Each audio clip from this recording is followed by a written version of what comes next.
Okay, it is 1 p.m. Let me start discussing the course material. Let me give you some basic ideas of this course.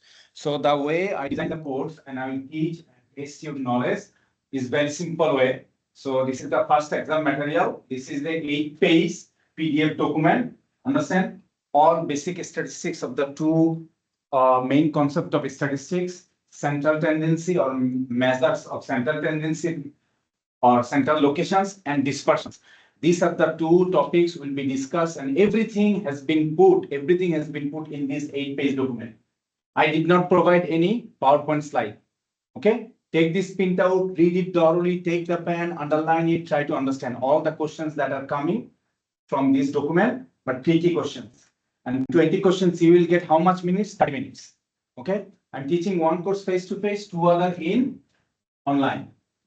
My experience is telling me if I test the student face to face, they perform badly compared to the students who perform remotely, who take the test remotely. So in order to be consistent, all three sections, I will open the exam and you will have a specific time limit to finish the exam. For example, exam will be open for 72 hours, but once you log in, you just have 30 minutes. Some exam might have 60 minutes, probability exam. Understand, right? But this type of very simple document I will give, but this document carry a lot of information. I ask you and politely request you and hardly advise you and order you to attend to my class, and the video that I will upload was those things. Otherwise, tricky question you would not be able to answer. Understand? As the class is recorded, okay?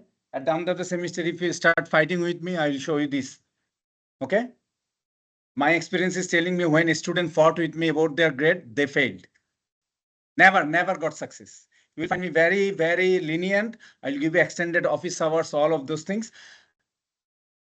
In addition to that, I'm very strict in maintaining principle across all my students, regardless of who the student is. You understand, right?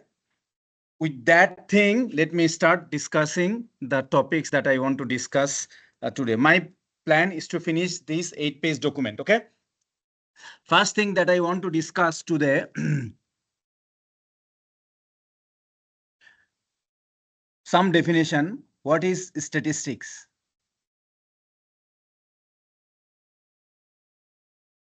What is the definition of statistics? Statistics means 4 words: collection, analysis, interpretation, and presentations of data. Okay, so what do you mean by collection? Collections means you can go person to persons or to collect the data, or you can make a questionnaire and give the questionnaire to the individual, or you can mail the questionnaire to the people address.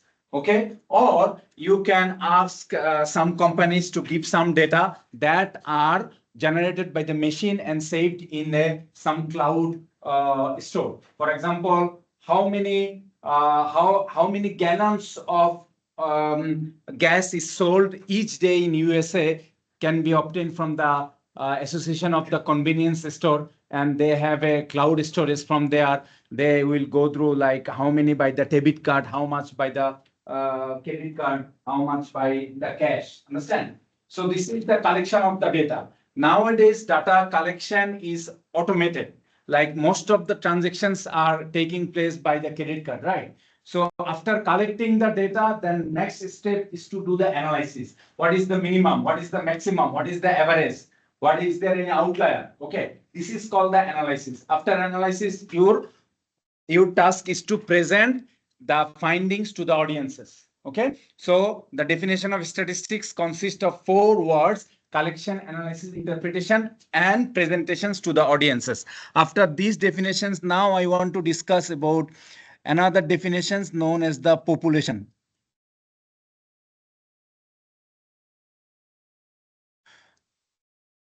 So population means what? Totality of all elements under study is called population. What do you mean by totality? Suppose I want to study a specific disease of the deer populations in Mississippi. Okay, then all deer in the Mississippi would be considered a population. Okay, I want to know the specific food habit of the bald eagle, do they eat more animals or fishes? Because Mississippi is close to the ocean, right? So then all bald eagles that are found in Mississippi will be called a population. Okay, from that populations, we can study some of them. So population means what? Totality of all elements under study is called the population. Okay, so after populations, then I want to define sample. So what is sample? Remember the things that I'm telling, all of these things are very beautifully written in there. All of these things are written in there, okay? All of these things. I'm just explaining these things from there. So you just focus, or if you want to take a note, that is also fine. So what does sample mean? Sample means a representative part of the population is called the sample. A representative part of the population is called the sample. Suppose I want to know the sleeping habit of the USM student. Sleeping habits, right? So USM has how many students? USM have 7 types of students: freshman, sophomore, junior, senior, masters, PhD, as well as certificate. Okay, 7 types of students. And now look at the 15,000 students. But if I randomly go and pick some of the students that from 15,000 students to a sample of 500, if I randomly go, my sample might have more freshman students, because each college have more freshman students compared to the other students, right? So in such a cases, the sample may not be representative. Okay, sample must be representative.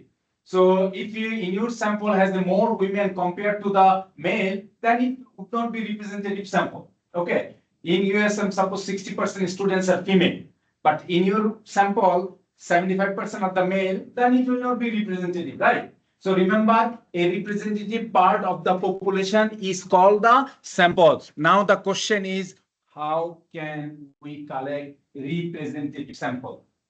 Clear? So there are 4 different sampling methods that I'm going to discuss now.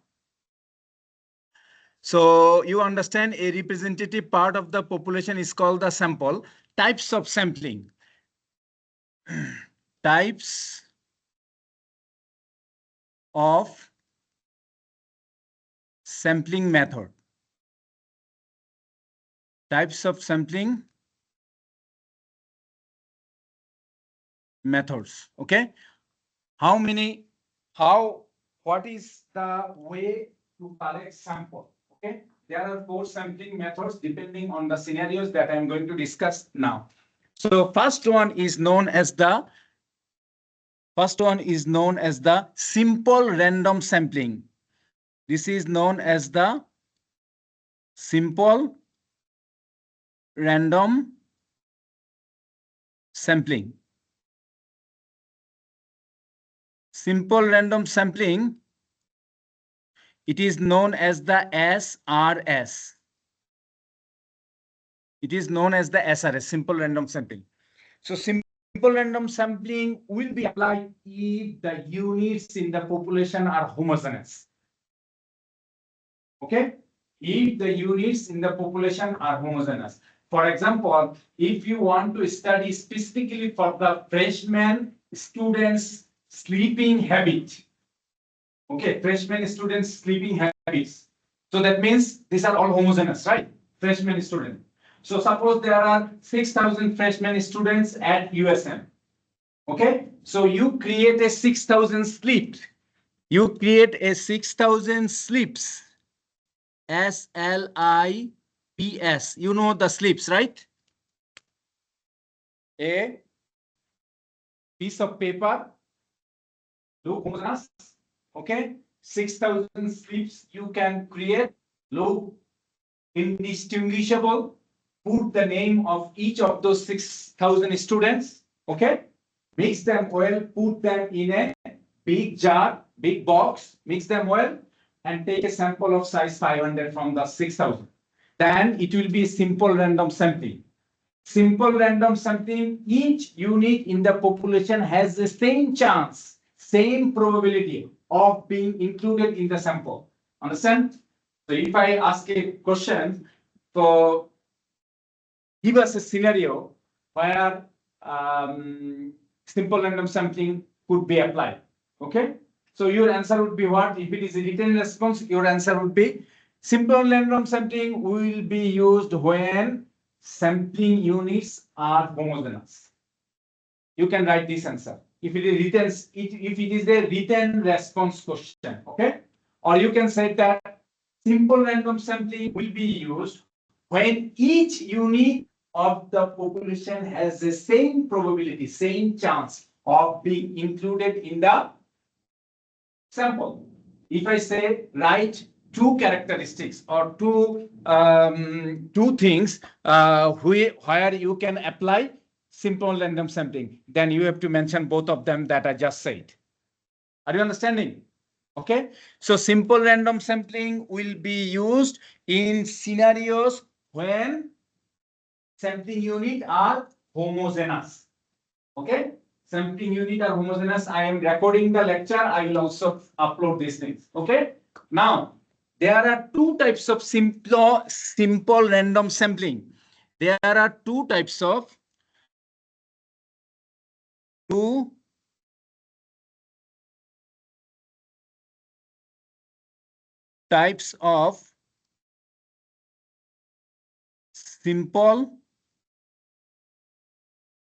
random sampling.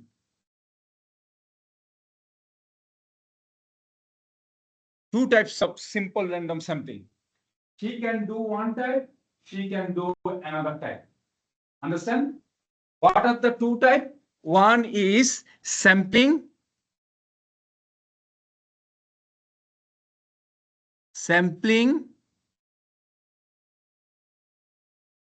with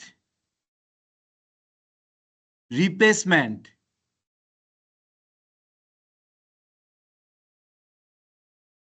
Another one is sampling without replacement.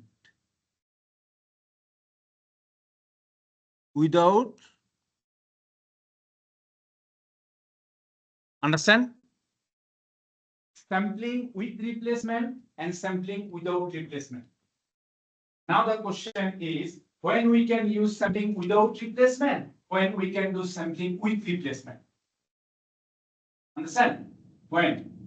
If size of the population is small, for example, rare disease. Understand? Rare disease. Very rare disease that happens once in a 30 million. You know, the body board, some kind of bug that grow in the human body. If you see in the YouTube, you will find it. So 1 in a 13 million persons could have those type of disease. Understand? So in the entire USA, or maybe in the entire world, you can find maybe 100 or something like that. Okay. But you put all of the 100 in a box with their name and everything in a box. You mix them, you take one sample, and then write everything and put it back in there. And again, mix up, again you take it. So in sampling with replacement, same individual can appear multiple times. And sampling without replacement will happen when the units in the population is huge. Understand? So when can I take the sampling with replacement? With replacement. Small. Without replacement, huge. Understand? So if this type of tricky question, like I will make a story and like this, suppose a disease happen, for example, Ebola. Ebola is a type of virus, right? Okay, that affect few people, and you know, American doctor who went to give service to save the people, and he was affected by the Ebola and he died. These are the super people on the planet of the Earth, right? Who sacrificed their life to save the other people life. When I was doing postdoc at NIH, I was in this room, second floor. In the top of my room, there is a Ebola patient. Okay, they tell these things to us because when Ebola, those things happen, it's like almost if a person is infected by that, he will die. Okay, So then we did not know. After he completely recovered, then they let us know. Because if they let me know, that means I will stop coming to the postdoc. Oh, I have something to do. Yeah, you have a question? No. And here? Yeah. Okay. So in you, some of this packet, do you confine or like what it called? We have Biostatistics free and we do. So you enter with the mask and like mask. Box. What is the name of the what quarantine? Right? No, we just have quarantine, right? Yeah. Quarantine, like that if the people quarantine. So you do research in here. Good to know. Yeah. So now what you have done, simple random sampling could be done if the sampling unit are homogeneous. Okay, when each unit in the population has the same chance, same probability of being included in the sample, it could be done in two ways, sampling with replacement and without replacement. When size of the population is small, we do with replacement. When size of the population is very big, we can small, we can do with replacement. Okay, this is the two things you have known. Okay, after doing these things, this is the simple random sampling I have finished. Now I want to finish number 2, which is known as the stratified sampling. Stratified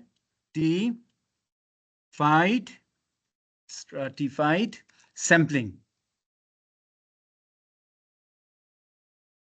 How to consider stratified sampling? Take a look at that.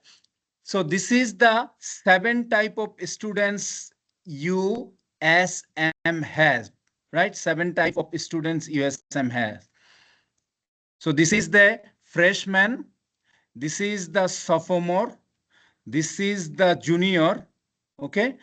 This is the senior, this is the masters, this is the PhD, and this is the certificate. 7 types of students we have.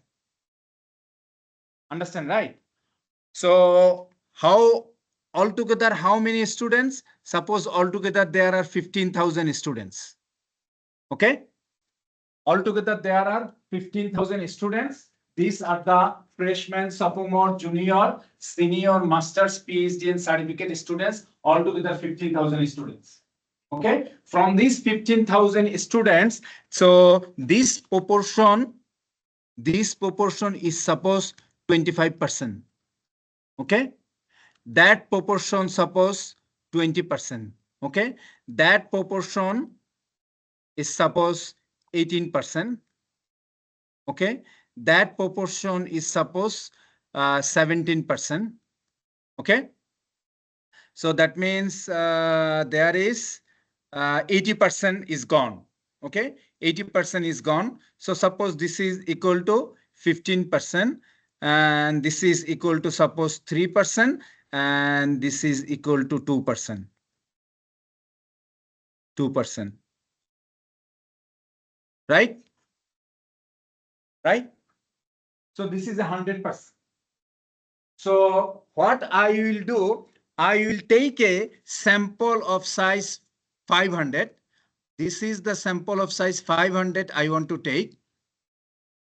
Among these 500 sample, I could have approximately 25%, maybe 26%, 27%, or 23%, or 22%. Okay. So among these 500, I should have 125 would be around 125 would be freshmen, because 25% is the freshman. 25.25 times 500. So that means 125. So out of 500, 125, approximately 125. That means 120 or 130 or 115 approximately. So the sample that I am taking, they represent the original proportion in the population. You understand, right? So then similarly, 500 times 20%, I will get maybe 100, around 100. In that way, if you take the sample, that sample is called the stratified sample. Okay? Each of these is called the stratum. F is a stratum for freshman student. Okay? And then it is called stratum. Let me write it in here.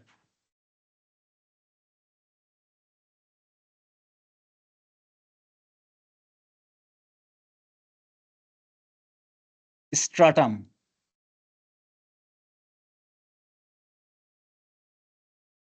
Stratum, T-U-M, stratum. Each of these is called the stratum. All of these stratum together in plural is called the strata. Okay. So if I ask you what is the difference between strata and stratum, you will have to write this. Okay. All of these stratum together is called the strata.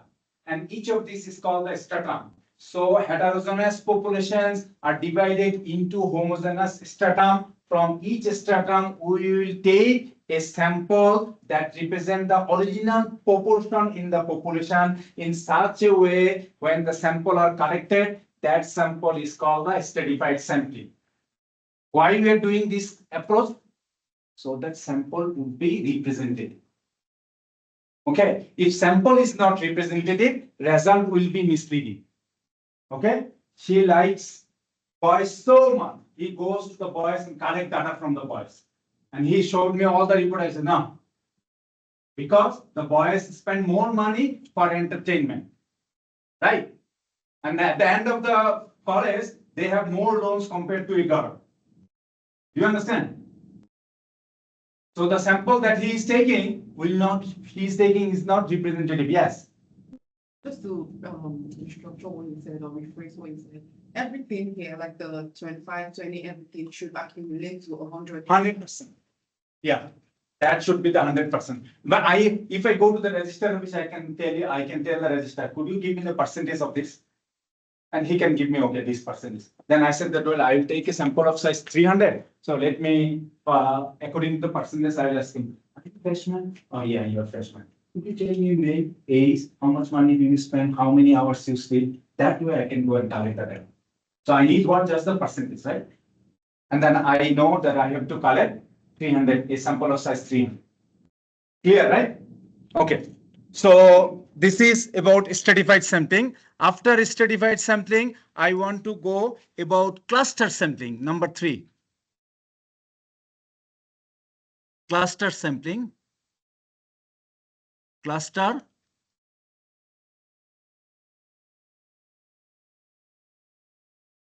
What is cluster sampling? So here is the important thing.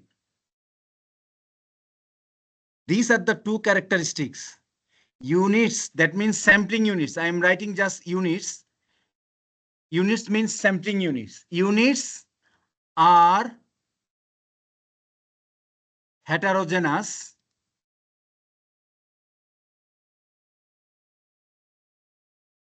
between clusters.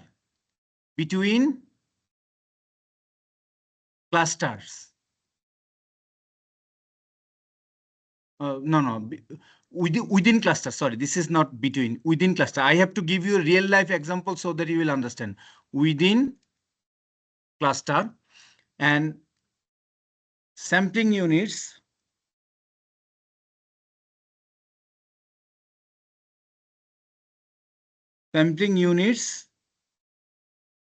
are homogeneous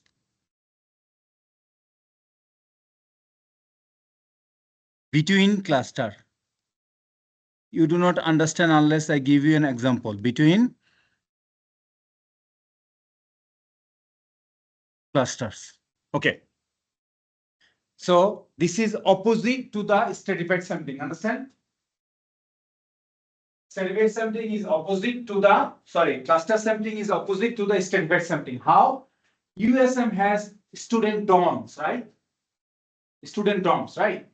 Suppose in this dorm, there is a freshman student, sophomore, junior, senior, all types of student, right? So then dorms are similar, right?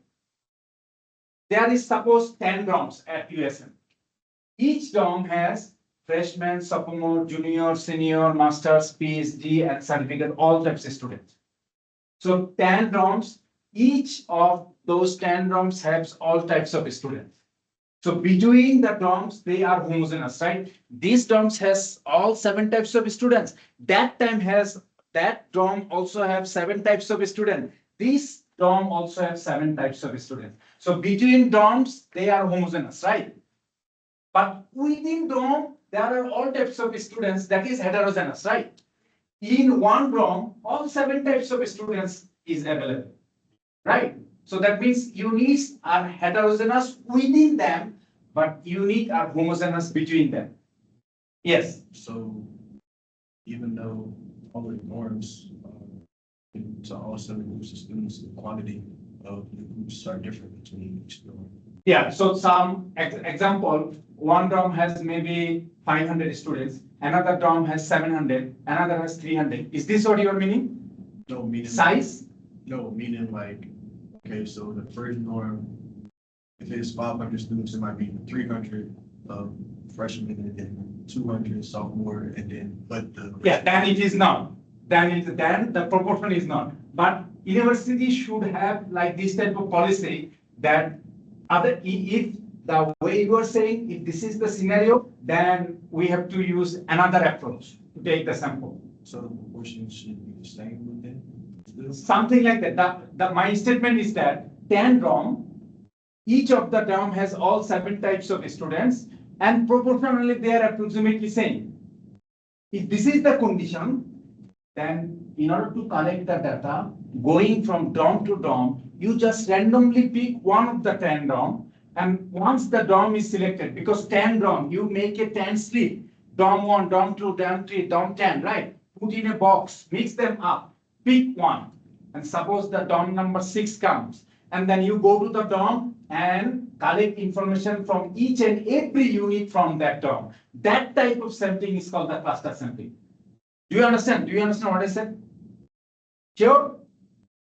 Do you want me to repeat it? So, sorry, so each dorm has to have like the same content. Yeah. So dorm 1, dorm 2, dorm 10. 10 dorms are in USM. Each dorm has same type of 7 types of students and proportion is almost same. Okay. But if one dorm has only 3 types of students or all 7 types of students, but 70%, 50% is undergraduate, then it is not the criteria to use cluster sampling to take sample. So what is it within the norms that makes them different? Okay, so for example, here is the thing. If it is different, then you should go for the stratified sampling. I already discussed stratified sampling, right? Okay, but if scenario is like this, all dorms, 10 dorms has the same types of proportion, same type of students. In such a cases, collecting data from going dorm to dorm is not economically and physically feasible. In such a cases, you have 10 dorms, you write the name of the 10 dorms in the 10 slips and put them in a box, mix them, and then make randomly pick one dorm. Once that dorm come, you go to that dorm and go each and every unit, each and every students in that dorm to collect your data. In that way, if you collect the data, that data or that sampling is called the cluster sampling. Understand now? So it's just that you're taking the data that they all have. No. Okay, let me again explain these things. Remember, like you have something in your head. Your head has what? Suppose one dorm has a 60% freshman. This is the thing you have in your head. If this is the thing you have in your head, get rid of that thing. Kick that out from your head. Take my point. 10 dorm, each of the dorm is homogeneous. In how? Between dorm is homogeneous. These dorm has 7 type of students. All of the 10 dorms has the 7 types of students and proportion is almost same. Yeah, proportion is almost same. In such a cases, going dorm to dorm is not physically as well as economically feasible. If you go one dorm to another dorm, it will take physical activities, right? And also require money, right? Okay. In such a cases, instead of going dorm to dorm, just randomly pick one dorm. And then after picking that dorm, like dorm number 3 is sample. And then in that dorm, suppose there are 400 students. Now you have to collect information for each of the 400 students. Okay, so the dorm represents the whole 10. don't. Yeah. Right? Yeah. You understand? You have a question? I was gonna say, so like the heterogeneous is like, they're not exactly the same, they're varying a little bit, but still overall representative of like the demographics. Yeah, Okay, heterogeneous means within the ROM, there are 7 types of students. So there is a heterogeneity, right? okay, that's, yeah. Okay. So the hetero, I think that's all. the heterogeneous part is the fact that there are different students In occupied. the same DOM. But between the DOM, they are homogeneous. Why? Because same type of students they are holding. Okay. That's what I was. Oh, so now the questions that I will formulate, multiple choice question or written questions, you have to think this way. Okay. Each of these, I have given the example and written everything. Please take the printout and read it attentively. Okay. So you understand what is cluster sampling, right? Okay. Now finally, I want to do systematic sampling. Systematic sampling.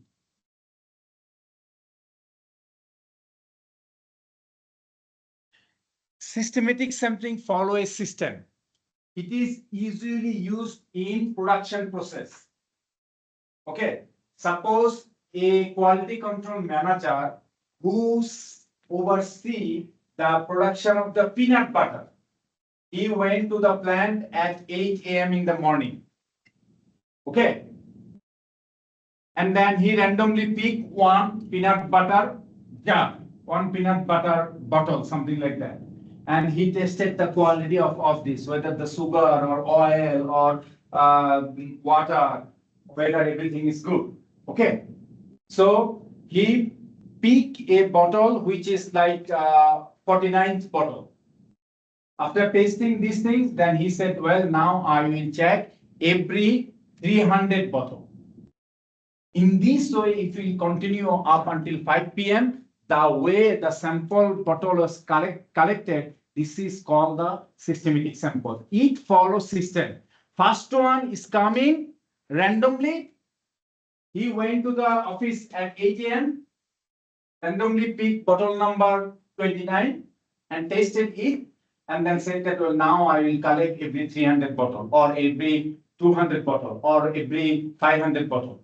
The rest of the day up until 5 p.m. when the production will stop. Okay. In that way, if sample is collected, that sample is called the systematic sample. Systematic sample is usually collected in a production process by quality control officer. Okay. But first unit is coming completely at random. Okay. Systematic sample can also come by time.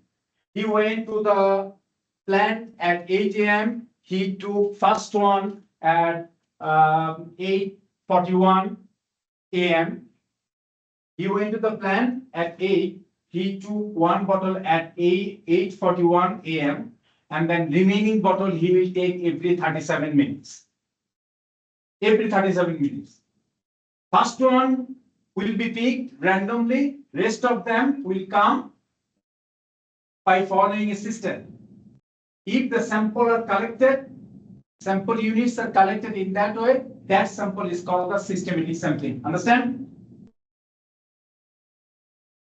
Clear, right? Okay. Now remember, rest of your life, when you speak about sampling, the way I'm writing, exactly say this way. Okay. You will always say a sample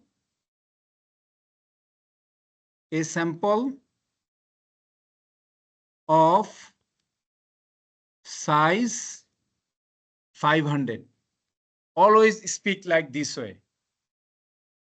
So you cannot say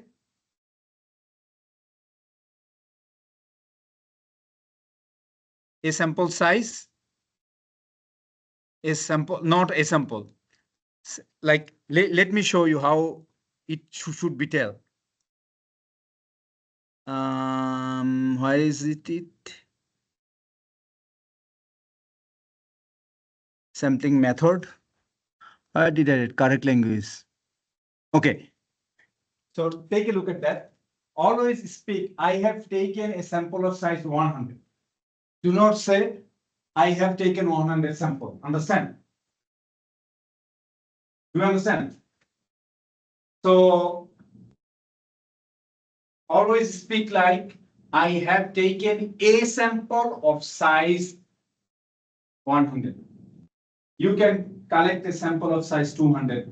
She can collect a sample of size 49. You can collect a sample of size 29. Okay. So always speak a sample of size 100. That is the best way. Okay. Always write like that way. You understand, right? Always speak a sample of size 100, 200, something like that. Okay. After that, now I want to discuss what is variable.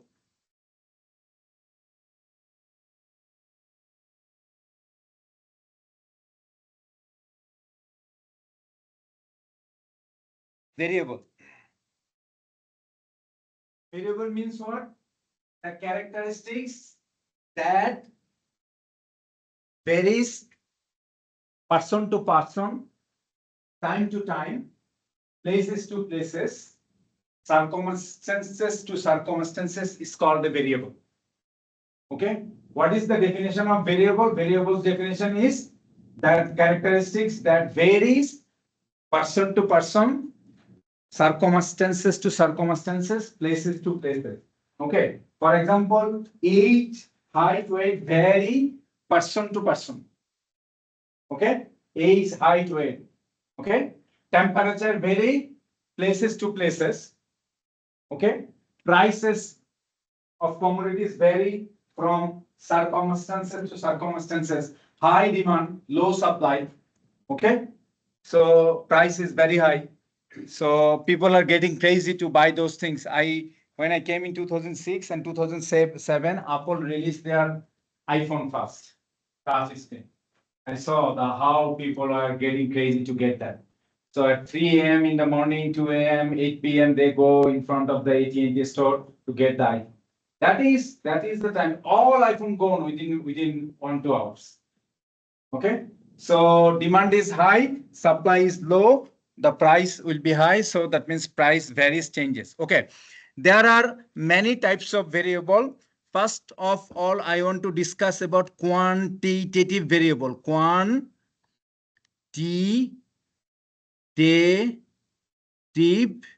variable.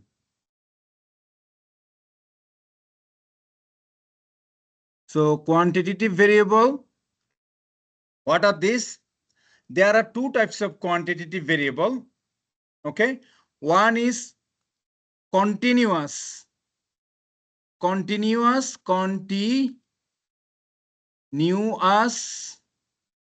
Another one is integer. Okay. There are two types of quantitative variable. One is continuous quantitative variable. Another one is integer quantitative variable. What is continuous? For example, height 5.7 inch, 6.2 inch, right? That take the decimal values. That is known as the quantitative variable. Height, weight, okay? 60 kg, 60.72 kg. So the number that take fractional or decimal values is called the continuous quantitative variable. The variable that take only integer value. Number of accident. Can you say 3.5 accident? How? That's 3 accidents. Okay? Number of deaths, 2.5 deaths. Can you say that? 7.2 deaths. No, right? So integer variable means what? Which take the integer number, number of accidents, number of phone call, number of deaths, which can be expressed only by the integer number, is called the quantitative integer variable. So quantitative continuous variable, quantitative integer variable. Okay. After that, now there is a qualitative variable. Qualitative variable or It is also called attribute. Okay. It is also called attribute. What does this mean? Qualitative variable that varies by quality, hair color. Okay. Brown, black, white, blonde, eye color, blue, right? Black. Okay. This is called the qualitative variable. When qualitative variable, if you put their label, for example, race, right? Race is a qualitative variable, RACE, race. Race, I can write here African American, AA, okay? And then Caucasian, CC, Caucasian. Then I can put here Latino or maybe Hispanic, Latino or maybe Hispanic, okay? And then I can put here, how can I put the Asian? Can I put there, maybe I just want to put here African American, Caucasian, Latino, maybe put here Asian, okay? So these are the qualitative variable, right? But if I put them, African American equal to 1, Caucasian equal to 2, Latino or Hispanic equal to 3, Asian equal to 4, other equal to 5, other equal to 5, then these become a variable known as a categorical variable, which have a label. Okay, this is known as the categorical variable. Okay, categorical variable can have 2 labels, 3 labels, 4 labels, 5 labels. Okay, disease, no disease. Categorical variable. Death, no death. Yes and no, categorical variable. Understand? So you are understanding what is categorical variable. After categorical, so qualitative variable, if you put a numerical label, then that variable becomes categorical variable. Qualitative variable that you put a numerical label, then that variable becomes categorical variable. Okay. After categorical variable, I can name other variable known as the nominal variable. Nominal variable. Nominal variable can be distinguished by name. For example, BMW, Toyota, Tesla. Okay, they vary by their name. If people think BMW, immediately a luxury car. Toyota, non-luxury. Tesla, electric luxury. Right? The characteristics that vary by name is called the nominal variable. Okay? And then there is another variable that has a name ordinal variable. Ordinal.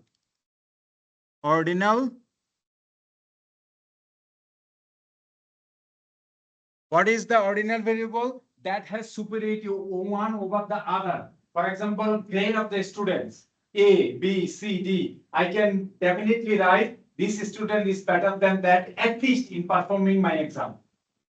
Right? Ordinal variable that has an order. Okay? For example, wealth index. If wealth index of the people are constructed by their family income, I can put like this student belong to the rich family, this student belong to the middle class family, and that student belong to the poor family. Do you understand? So that has an order when you go through the wealth index variable. Understand? So far what we have learned? We have learned quantitative continuous variable, quantitative integer variable, qualitative variable, categorical variable, nominal variable, and ordinal variable. Okay? Clear. Now there is another question. Is variable and random variable are the same? Is variable and random variable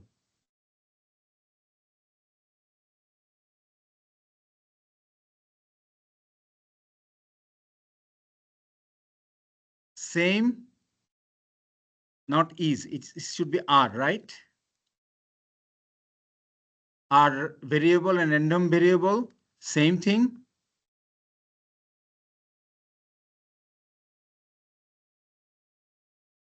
Do you understand the question? Who can contribute? Yes. No. Good. Random variable means you can predict the outcome of the value of that variable with certainty. Understand? You can predict. For example, two coins are tossed. Each coin has a head and tail, right? Take a look at that. Your answer is no. Two coins you have tossed. First coin has a head and tail. Second coin has a head and tail, right? Tossing two coins at the same time is exactly equal to tossing one coin two times. You understand these things? If you toss one coin two times is exactly equal to the tossing two coins at the same time. Okay. So I am this is the first coin outcome head and tail. This is the second coin outcome head and tail, right? So that means if I toss the two coin, I can get head from the both of them. I can get head from the first coin, tail from the second coin. I can get tail from the first coin, head from the second coin. I can get tail from the first coin, tail from the second coin, right? Are you understanding? Now, certainty. If I toss the two coin, the probability of appearing two head is 1/4, right? That is the prediction I can make with certainty, with confidence. If I toss a coin, I have a chance that 1/4. That means 4 times if I toss the two coin, I have a chance that one of those 4 times two head will appear. So variable and random variable are not same thing. Random variable is a function that maps from sample space to real line. I will discuss this more, but let me show you why. Random variable is a function x, okay? Number of head. Number of head. So x is a function. So then x takes value what? X takes value 0 head, 1 head, 2 head, right? Are you seeing?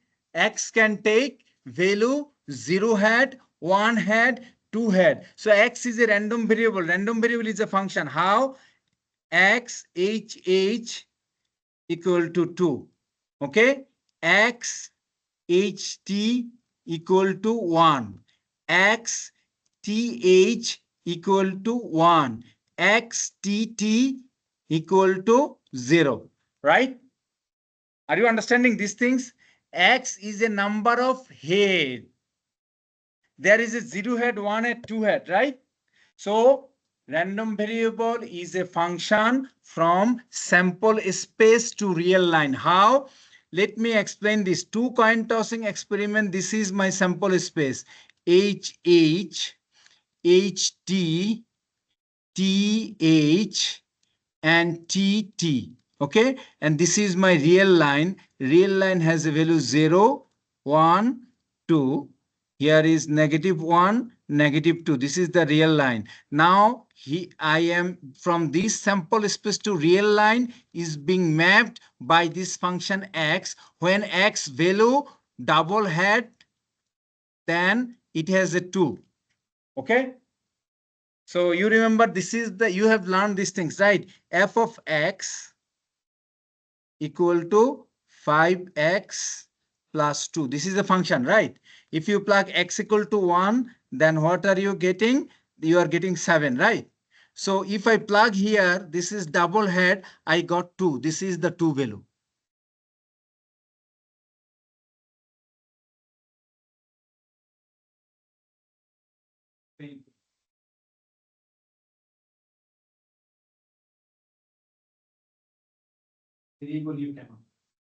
You cannot predict his age with some certainty. Do you understand? So anytime random variable, there is a hidden what? There is a hidden what? Probability. There is a hidden probability. Okay? The probability of appearing 2 head is 1/4, right? 1/4, right? Are you understanding? I will upload this class as well before the exam, which I will open in next Friday. Next Friday, and you will have 72 hours, not this Friday, from this material, okay?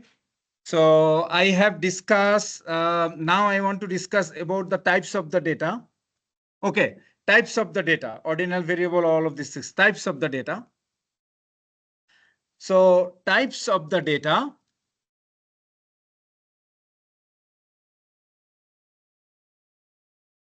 Types of the data. Types of the data. First data that I want to discuss about retrospective data or survey data. Retrospective data or survey data. Or survey data. Number one. Okay. What is retrospective data? Retrospective data means already some events happen, but you do not know the cause of happening that event. You want to go back. For example, suppose 2023, many children that are born in Mississippi had a specific defect in their body.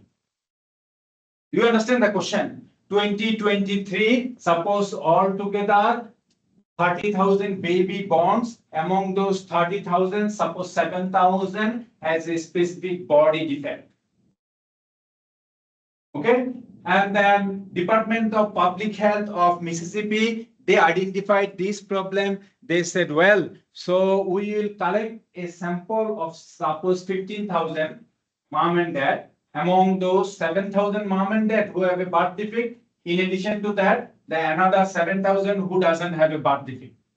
So they are going back to the moms and asking questions. During your pregnancy, did you smoke? During your pregnancy, did you drink a lot of alcohol? During your pregnancy, did you work 8 hours by standing? During your pregnancy, what type of fish you eat? What type of soda you drink? Lot of questions they are asking to the mom and dad of both good child as well as child who born with defect. Understand? And in that way, if data is collected, that data is called the retrospective data or survey data. You want to find the cause why that things happen. So instead of cause, we're trying to figure out the relation, we got a relation already. Yeah, you want to study all of their sleeping habit, their food habit, how their married life is, how long they work, and what type of food they drink, eat, everything they want to. Those type of data is called the retrospective data. You want to go back and then collect the data from them, and then you will analyze those things. Okay, that is why name retrospective. Prospective data, next one.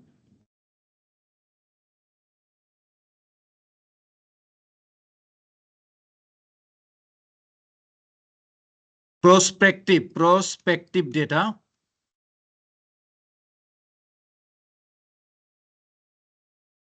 So prospective data means what?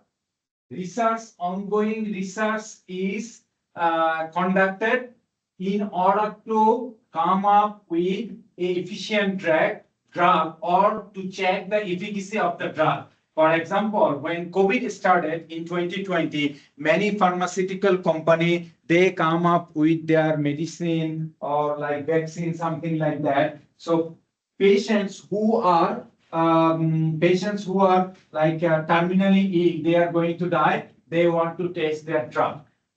Okay, prospective means ongoing, it is going in order to develop some drug. Okay, in order to develop some methodology so that these problems can be solved. If that way data is collected, that data is known as the prospective data. It's going on. But mostly it is used for clinical trial in order to develop medicine, in order to discover medicine, in order to check efficacy of the medicine. Prospective data. So we collect this data from the people you test the drugs on. Like people have some kind of disease, they are admitted to the hospital, and then medicine company, they come up with this data, and then they said that, well, these are the group of people we have before applying on them, because they are marginally ill. They take the consent, well, if you give me consent, we can apply this medicine on you. Okay, and also before going to apply for the human, most of the medicines, they were applied on animals, like the rat, like the monkey, right, the rabbit. When I was a postdoc fellow at NIH, I saw very healthy rabbit and rat were brought, and injection was put to them. They develop the tumor, and within the tumor, they have a cancer, and then they apply chemotherapy, one after another, one after another. It looks like inhuman, but God gave us permission to do that. If human beings does not exist on the planet, what is the reason of existing other humans? Do you understand? Like many people said that it is inhuman, like the rat and all other things you are doing. So let me tell you one interesting thing about this clinical trial.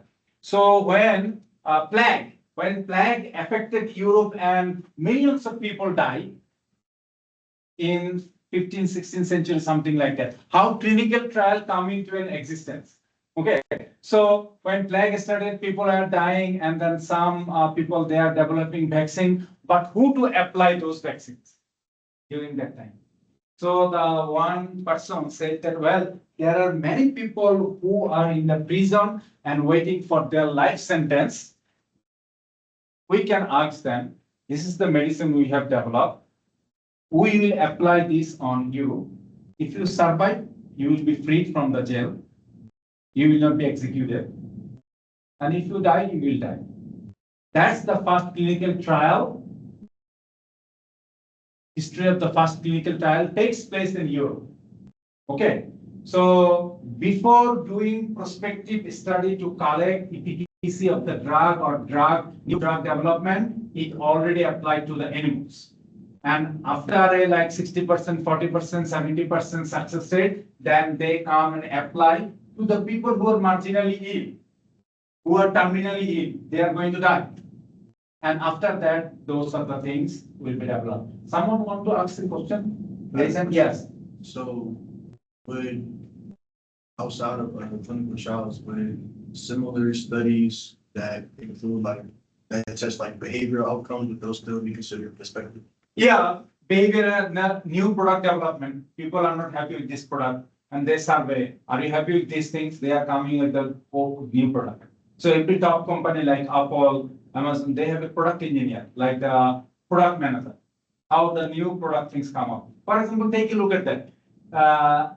In 2006, when I came to the USA, each and every college kids has an iPod. You cannot believe. Each and every college kid has an iPod. They have made it almost like a $20 million business. But the idea how did come into an existence? So if you are a comfort in a zone, don't be on that zone for a long period of time. Otherwise, your enthusiasm, your aspiration to acquire more knowledge will go down. Jump out from your comfort zone. Remember. Understand? So the reason I'm saying that, so during that time, Steve Jobs called the chief engineer, and the chief engineer said that I need to produce these things. The top people, they just give the idea. I need this I need. And the chief engineer, he started a lot of things. He said that no, technology is not ready. We cannot produce this. But those type of fundamental research was not done in Apple during that time. And first, Sony came up with a small device. Okay, and when the device came, and the guy the idea was given to him by the Steve Jobs, and then Sony came up with a little things that can people can listen to the music, and then he said that, well, it is now ready. Okay, so he go to the Steve Jobs, and Steve Jobs says, okay, now ready, we can develop it. Then he writes a $15 million check. And the product manager said that, well, make sure the check should not bounce back. Okay. And then we did. 4 to 5 months, they come up with that iPhone. So it did more than $20 billion business. And say iPhone, right? And after that, iPhone. And then see now the airport. One airport, They sold 5 years ago like $170, something like that. Now from the Temu you can buy just $1. What is called? It's airport, right? Yeah. But they already made the business, right? When it's come to the market, the money that he needs to make, he already made it. Now you can make airport, something like that. So the people who are sitting on there, like product development, that also include this prospective study, what people want. And now people are saying that well, now in the future there will not be any cell phone or anything. If they just will have a smart glass or something like that, some of these things then. Understand? So prospective study means ongoing research to come up with a new efficacy of the drug. Okay. Now, after this, I want to discuss about longitudinal data. So now I want to discuss about longitudinal data. Longitudinal data. Longitudinal data has two types. One is balanced.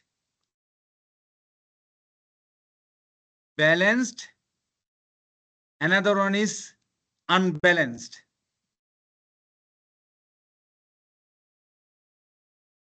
One is balanced, one is unbalanced. What is longitudinal data? If the data has a repeated measurement. So suppose in this classroom, we are altogether 8 persons, right? So today, now some nurse practitioner came, he took our sample, blood pressure, height, weight, body mass index. Next class, he again come. Next, every week he is coming for the next 15 weeks to collect our blood pressure, blood, height, weight, everything. In that way, if data is collected, which has a repeated measurement of the same individual, same subject, and same number of time, that data is called the balanced longitudinal data. Longitudinal data means repeated measurement data. Same person is measured over time again and again. Same number of time. Okay. This is also known as a panel data.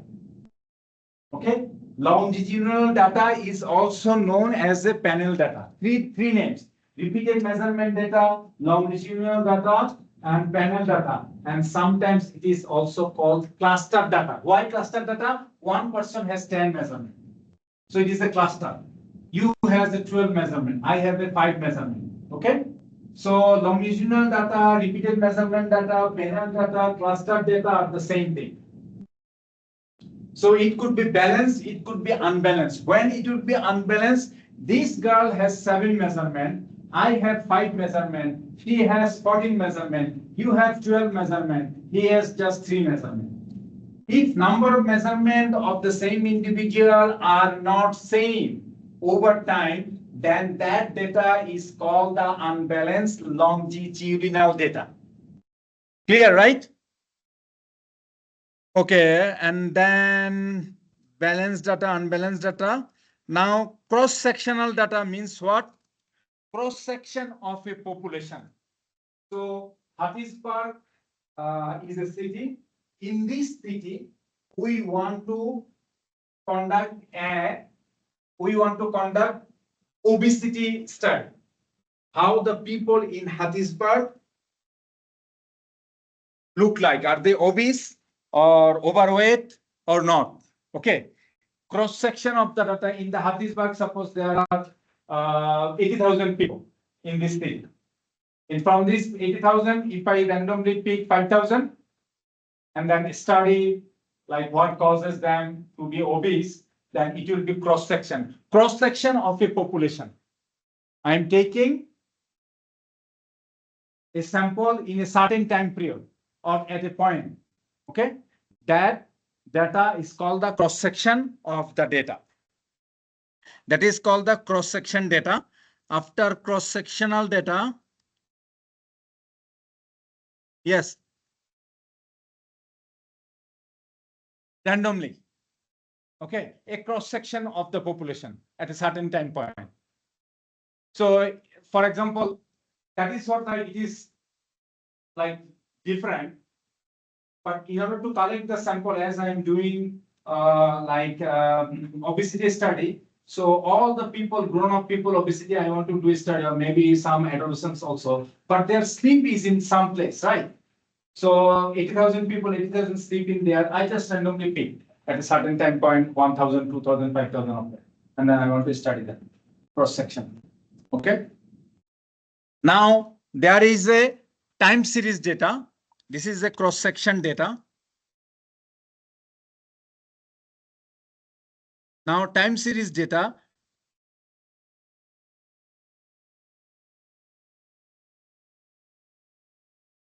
Time series data is the data which is collected by time.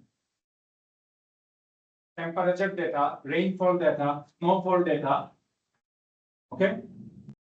Stock exchange data. When the New York Stock Exchange opened 9 a.m. in the morning, the opening price of the Apple stock or Google stock or Tesla stock price. And there is a highest price during the day time, and there is a closing price, 5 p.m. when it is closed. Okay? Each stock has a couple of price, minimum price for the whole day, maximum price for the whole day, opening price, closing price, something like this. Okay, so that is by time. The data that is collected by time is called the time series data. GDP data is the time series data. GDP data, okay? The time is in there, okay? And now there is another temporal and spatial. So let me see.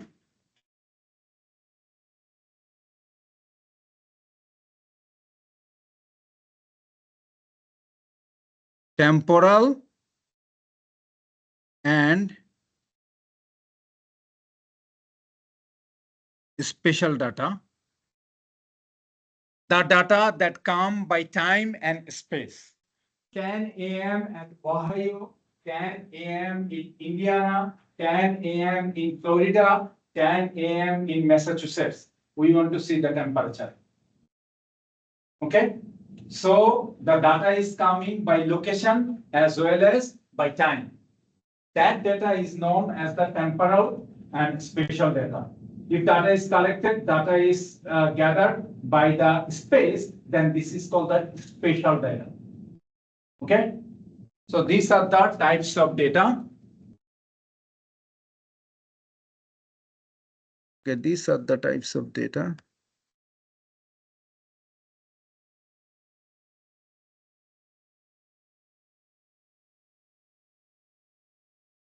Okay, these are the three definitions I just put here so that if someone asks me what is like business analytics. So business analytics means you are running a business. In order to run the business efficiently, you have to use technology as well as in skill set. Okay. In order to do what? In order to see how the business performance, business is performing, to gain insight and to drive business planning. So all businesses now they hire a business analytics person. They want to analyze how the company is performing, which way company should do, which way more resources should be invested, which way we should take out people. So now almost all company is trying to incorporate AI. Okay, if you, I will show you the Overleaf. Have you heard the name Overleaf? Overleaf is a online typing software. So here you can mathematically, like if you write beta, beta will come. If you write x, x bar will come. Understand? If you write alpha, alpha will come. The symbol. So now I had an account there. They incorporated in their language, better language. I write something, they give something. I write simple English, they like editing. And in order to do that, they ask us money. Okay, you have to subscribe for $3 per month. So most of the company now incorporating AI in their system so that they have a better. So business analytics means what? The technology and tools that are used in order to see the performance of the business so that they can make better decisions, better business planning. Descriptive statistics means previous data, historical data you are using uh, in order to understand the changes in business operation, daily business operation. That is what descriptive statistics means. Descriptive analytics means you are using historical data. And prescriptive analytics. So prescriptive analytics, this is maybe 5-6 years ago, this word came. If you go to the doctor write a prescription, right?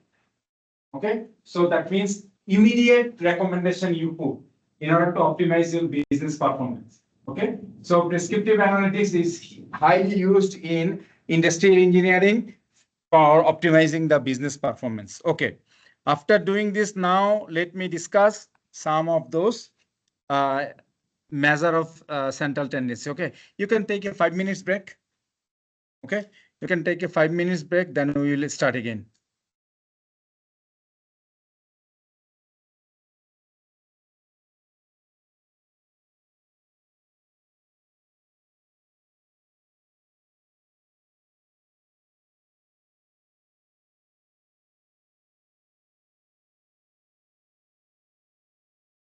Let me drink a little bit of water, then I'll be back.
Por favor. Por favor. Por favor.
Let me wait one more minute, then I will start.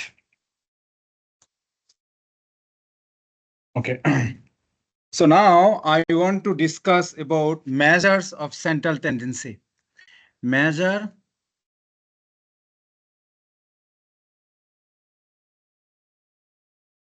of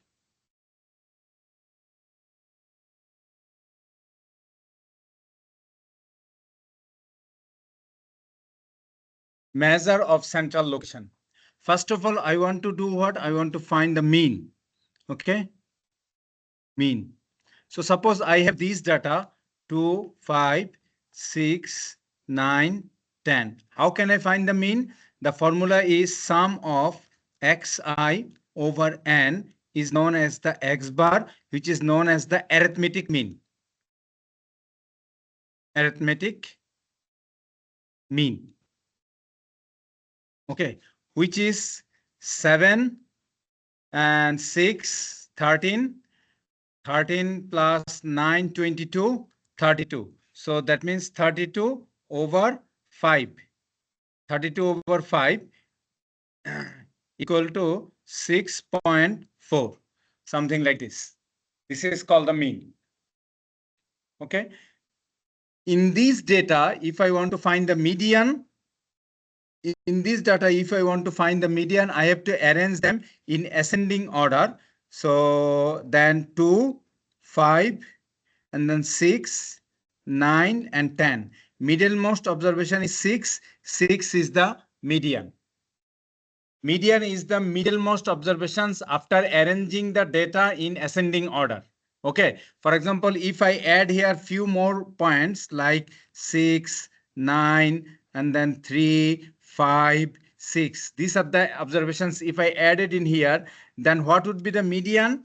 I have to arrange them in ascending order. 3, and then I have to put here 2, 2, 2, 3, and then 5, and then again 5, and then 5, 3, 2, again 5, and then I want to put here 6, 6, 6, this 6, 6, and then that 6, then I put here 9, 9, and 10. Okay, 9, 9, and 10. So then median equal to what? 1, 2, 3, 4, 5, 6, 7, 8, 9, 10. So that means these are the 2 is the middlemost observations. If you add them, 6 plus 6 equal to 12 divided by 2, then 6 will be the median. Median is the middlemost observations. Okay. So now I have discussed mean, or specifically arithmetic mean. There is another mean which is known as the geometric means. Geometric mean. Geometric mean. How the geometric mean formula stands for? Geometric mean formula stands for you have x1 times x2 times xn to the power 1 over n. That is the geometric mean. For example, the 5 numbers that we put there, GM, geometric mean, so that it has a 2, it has a 3, it has a 2. Let me check original 5 number that I put here is those 5 number. Yeah. So 2, 5, 6, 2, 5, 6, 9, 10. 2, 5. So suppose let me write in here. I have a number 3, 2, 5, 6, and 4. This is the 4 number. What will be the geometric mean? Geometric mean could be obtained 3 times 2 times 5 times 6 times 4 to the power 1 over 5. That is the way you can find the geometric mean. Understand? So 2 times 3 times 2 times 5 times 6 times 4 to the power 1 over 5. This is the geometric mean. Now the question is, when should you use geometric mean? Okay, when there is a growth rate, population growth rate, okay, and then sales growth, okay, revenue growth, okay, stock price growth. When growth rate, if you want to compute the average, this means perform better than arithmetic mean. Understand? So when I ask a question, when geometric mean perform better than arithmetic mean, your answer would be when we compute the mean of the growth rate, geometric mean perform better than arithmetic mean. Understand? Can you tell me one or two limitations of this mean? What is the limitation of this mean? If growth is 0, then entire multiplication will become 0, right? 0 is very dangerous, very nasty. Why 0 multiply everything 0? Why 0 is so strong? Why 5 times 0 equal to 0? Why 5 times 0 is not equal to 5? Why? Because we're saying it 0 times, like. Why? 5 times 0 it should be 5. 100 times 0 should be 1. Why 0 is so strong? Why my 100 is not that strong? Nothing by 100 times, it's still nothing. Why? Nothing. I have nothing, but I have 100. Yeah. I also have So 100. it's still nothing. Do you understand my question? 0 doesn't exist. Yeah, it does not. You can't multiply something that don't exist. Take a look why 0 is so nasty. So you have 100, right? 100 times 100 equal to what? 100 times 10 equal to what? My 100 is fixed. 100 times 1. 100 times 0.5. 100 times 0.01.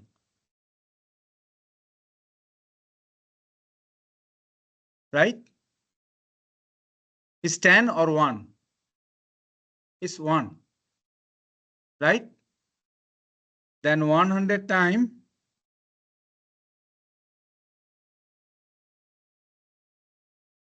right?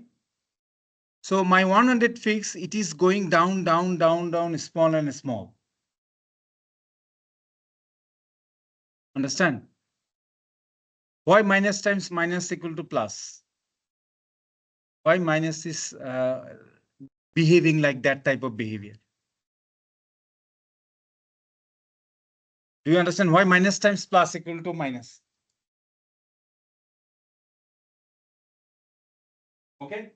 Two limitation of geometric mean, if there is a 0 growth rate, you cannot use it. If there is a negative growth rate, that means growth rate is now increasing from last year to this year, growth rate is negative, then negative makes everything negative, right? And under the root, negative is very dangerous. What is that? Imaginary number, right? Complex number, right? Do you know that what is this?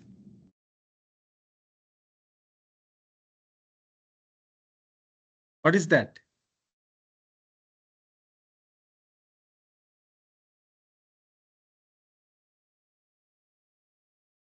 Imaginary number, right? They cannot handle this thing. Okay, so you understand these things. So if I have some time, I will explain you why minus times minus equal to plus. I will explain this thing. So what we have learned what is mean, what is median, and what is geometric mean. Geometric mean will be used in order to compute the mean for the growth rate. Okay. Now what is mod? Mod is that number which appearing multiple times in a data set. Okay. What is mod? Mod means that number which appearing multiple times in a data set. Okay. Multiple times in a data set. For our data, this data, what is the mod? For this data, mod is 6. Okay. Mod is 6 because 6 is appearing 3 times. Mod is that observation which is appearing highest number of times in a data set. If in a data set, two observations appearing same number of times, then that data will have two modes. If a data has three observations appearing same number of time, that data is called to have three modes or trimodal data or bimodal data. Okay. Okay. You understand what is mode is? Now, how can I compute the mean when I have data in the frequency distribution format? This is the class interval and this is the frequency. Okay. So 0 to 10, 10 to 20, 20 to 30, 30 to 40, and 40 to 50. Suppose this is the data, and in this case 0 to 10 I have two frequency, 10 to 20 I have 5, 20 to 30 I have 10, 30 to 40 I have 6, 40 to 50 I have suppose 3. Okay. 0 to 10, how much money spent for 1 day by the USM students? 0 to $10, 2 students. Very health conscious or does not have the money. Okay. 10 to $20, 5 students. 20 to $30, 10 students. 30 to 40, 6 students. 40 to 53 students. How can I find the mean of this data? Do you understand? Do you understand? I want to find the mean of this data. So this is what class interval 0 to $10 for the food. How many students spend 0 to $10 for the food? 2 students. And 10 to $20, 5 students. They spend for the food. This is the data for which I want to find mean or average. How can I find that? Okay. So meet class interval, MCI, meet class interval. This is equal to 5. This is equal to 15. This is equal to 25. This is equal to 35. This is equal to 45. Meet class interval. Okay. Then you multiply this with that. Let it write as a XI. Let it write as a FI. Then you multiply these things. FI and XI. You multiply this thing. This is equal to 10. This is equal to 75. This is equal to 250. This is equal to 210. This is equal to. So this is what you have. Okay. So now if you sum this up, that is sum FI XI. This is sum of FI. This is equal to X bar. That is the way we can find. So this is the FI. This is equal to 15 and 20, 26. This is the 26. So this is the 26 and this sum all of these things, then you will get in here the result. This is known as the finding mean when data are given in a frequency distribution format. Understand? When data is given in a frequency distribution format, this is the formula to find mean, arithmetic mean. Clear, right?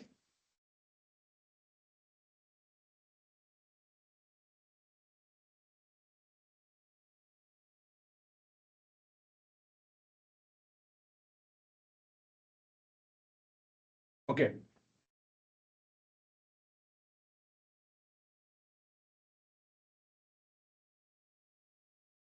So 26 observations, 0 to 50, right? Let me write 26 observation. Okay.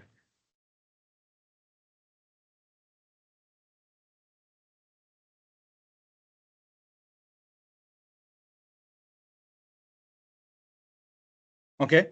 So now, finish writing? Okay. Now I want to write 26 observations.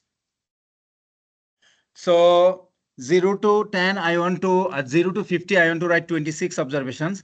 Suppose 5, 7, 29, 16, 49, 40, 31, 29, 17, 16, 19, 22, 23, 41, 45, 35, 36, 31, 27, 26, 16, 7, 19, 15, 24, 21. Let me see how many I write.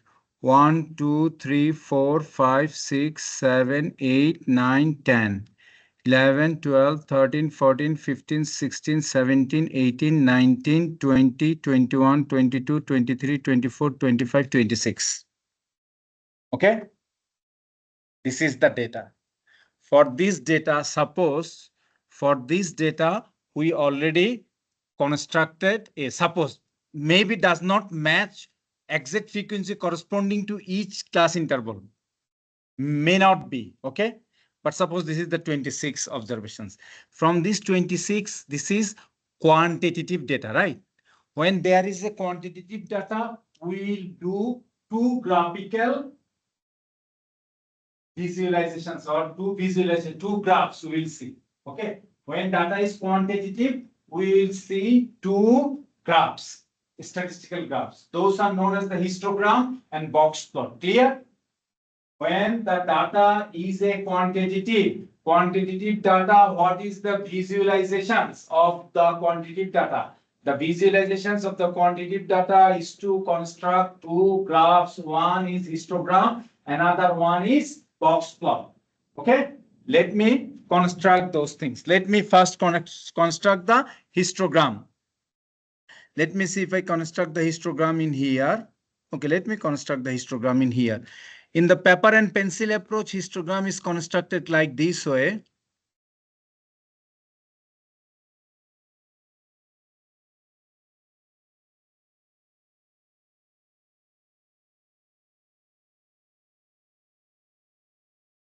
Here is the class interval.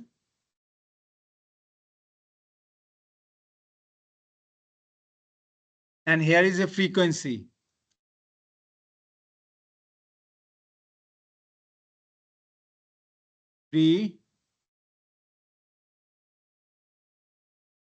Frequency. Okay, there is a frequency in x-axis. So now 0 to 10. 0 to 10. Suppose I want to put here 0 to 10, 10, 20, 30, 40, and 50. Okay. So now 0 to 10, how many? 2, 5, 10, 6, 3. 2, 5, 10, 6, 3. So this is the height. This is 2. And that is equal to 5. 2, 5, 6, 10, 3, I think. This is 6. This goes to the 10 like this. And this is equal to like that. And this is equal to frequency. This is equal to 2. This is equal to 5. This is equal to 6. This is equal to 10. Scale is not right according to my handwriting. Okay. Okay. So that is the way. You have a listen.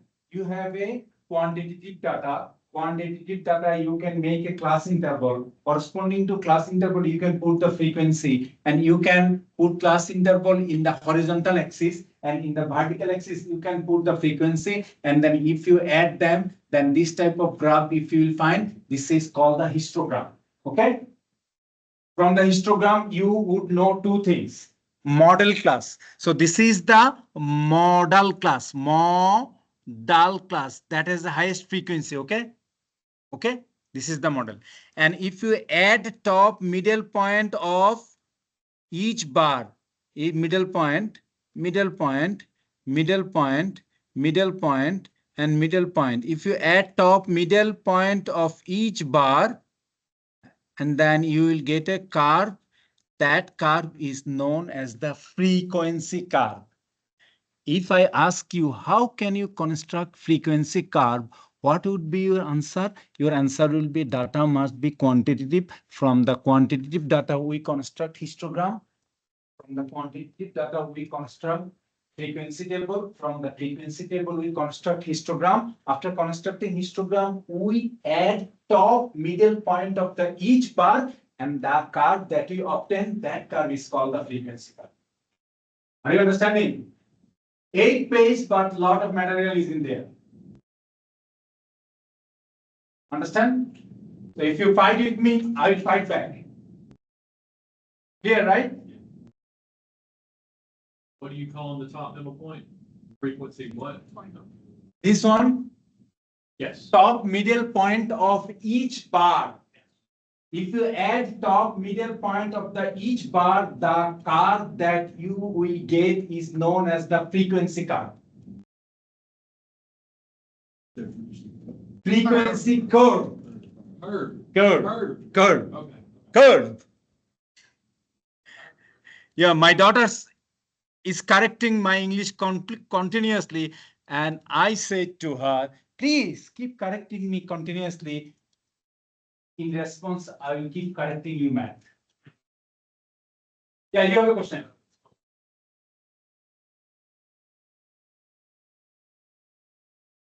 This example?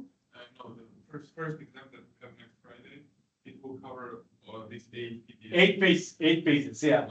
And we're gonna finish it today.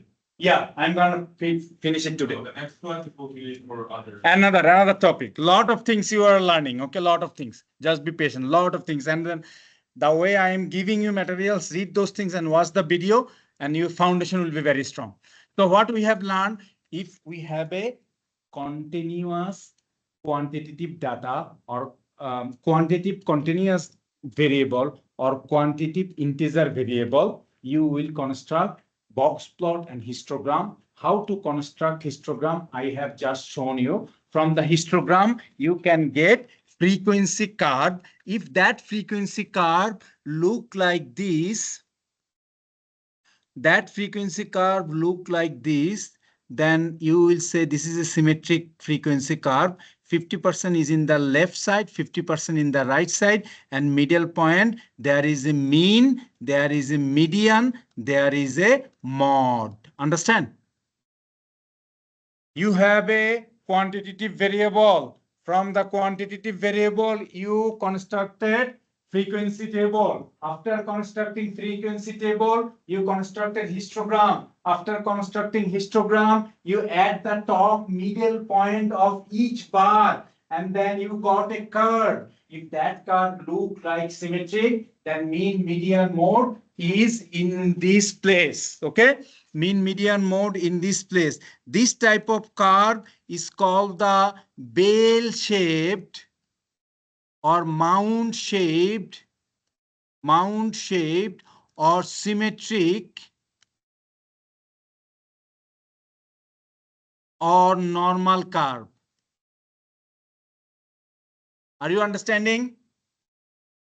This curve is called bell-shaped, mound-shaped, symmetric or normal curve. If you get your curve like this, then this is called the skewed to the right. Are you understanding? How did I get this curve? How did I get this curve? Histogram. Right? If someone says, how can you get the frequency curve? Histogram. Histogram. Histogram. Understand? We have quantitative variable. We constructed frequency table. From the frequency table, histogram, top middle point each bar was added. We got the curve. That curve is frequency curve. Frequency curve could be symmetric, frequency curve could have a long right tail. In this case, this is the highest peak. This is the highest peak. And in this case, there is a mod. Median is always in the middle. Median is always, and mean is always in the right. Or you can get, I'm going to give you explanation just a second. Or you can get this type of curve which has a long left tail. This is a nasty graph. Let me erase this thing. Let me make it again.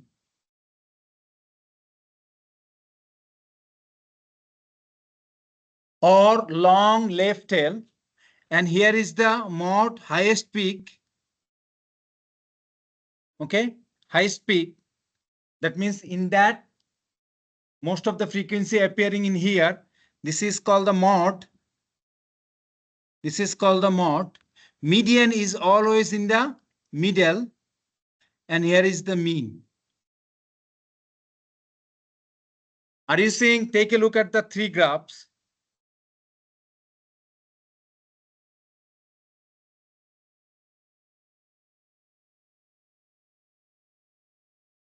Take a look at the three graphs. If it is symmetric, bell shape or mound shape, mean, median, mode, all of this is in there. Okay? And if it is skewed to the right, that means long right tail. Okay? Median is always in the middle. Mod is in the place where there is a high peak, and mean is in the left and right. Now, if you can ask me, hey, professor, give us an example, real life example, so that I do not want to forget it up until my death. Do you understand? So if this type of example you want, I can definitely give couple. So for example, you are collecting data from the Beverly Hill area.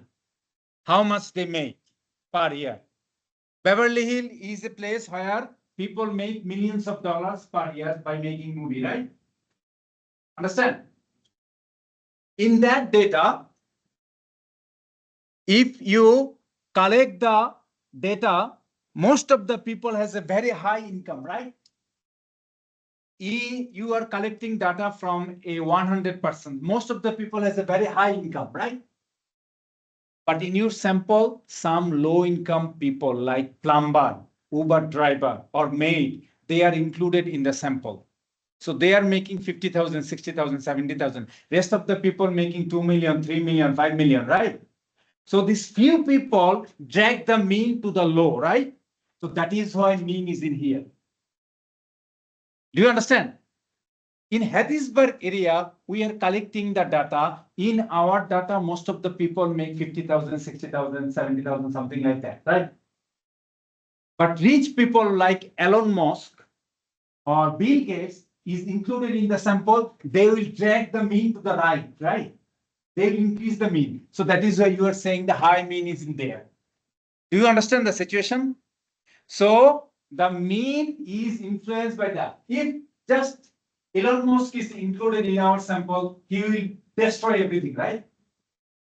So that means if you see this type of data, most of the people are making money that way, and few people are making huge money. They are included in the sample, so that is why they drag the mean to the right. And this is for the rich people. Few poor people are included in the sample. They drag the mean to the left. Okay. On the other hand, if your data do not have any extremely low or extremely high income people, you will get this type of graph, the symmetric one. Do you understand? Now, if I ask you a question, give me a scenario where you can get positively skewed curve. You have to give the example that I just said. Are you understanding, gentlemen? Ladies and gentlemen, are you understanding? Okay. I see a hand.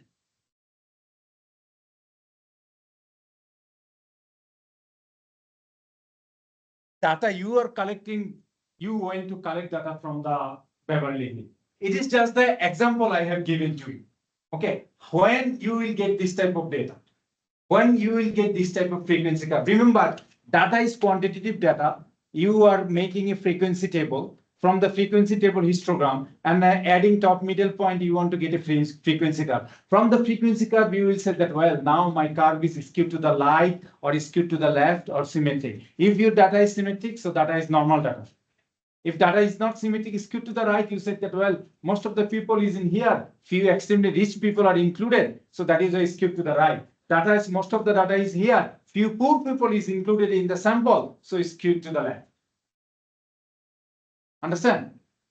So far you have understand how this. Again, in this case, this is just the percentage of frequency under this bell-shaped curve above this horizontal line, or under this right skewed curve above this horizontal line, 100% frequency fall there.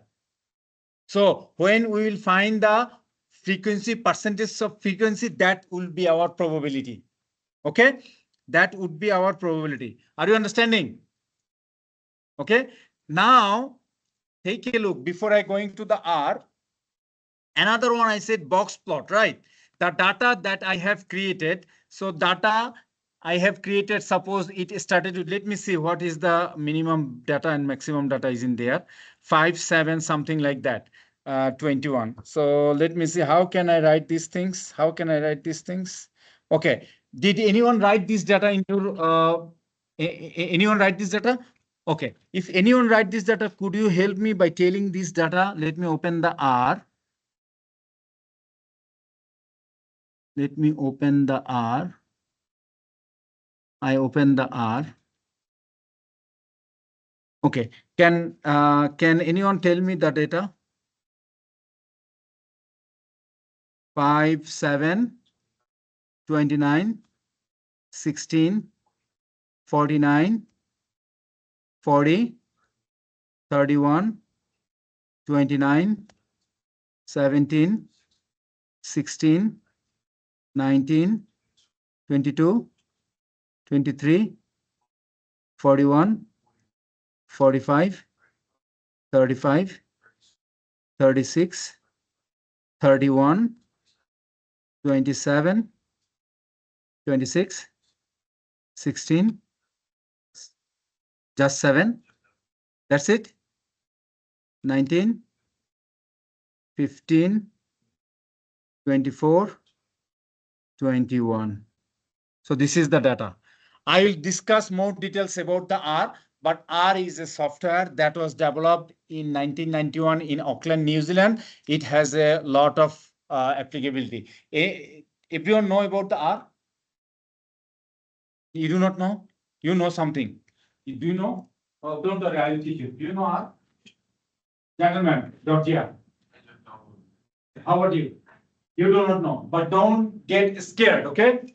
I will teach you more rigorously. So R, you can download it in your computer, and then when you click on the R, a console will appear like this, okay? And then if you go file and open a new script, so this is called the editor. Are you seeing editor is written in here?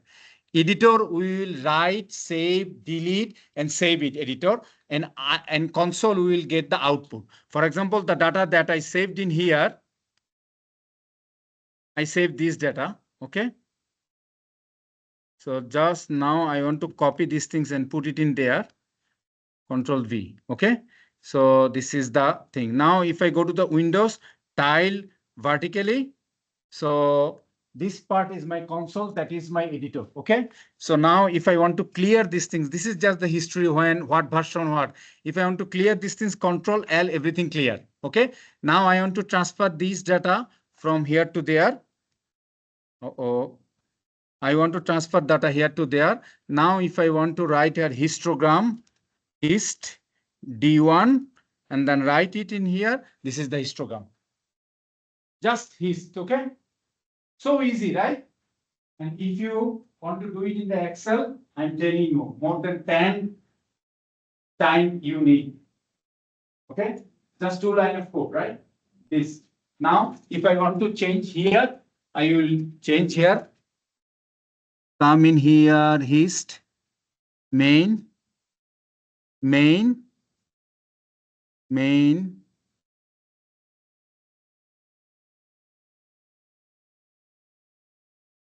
histogram of expenses, and then X level is class interval, Y level is frequency. Okay, then if I write it in here, what happened? Okay, I understand why I make the mistakes. So I just need to put here double quotation mark and then Control R. Are you seeing histogram of expenses, class interval and frequency? It appearing. Understand? Understand? I will give you the code and everything. But now what I did by paper and pencil, I did same thing by R, right?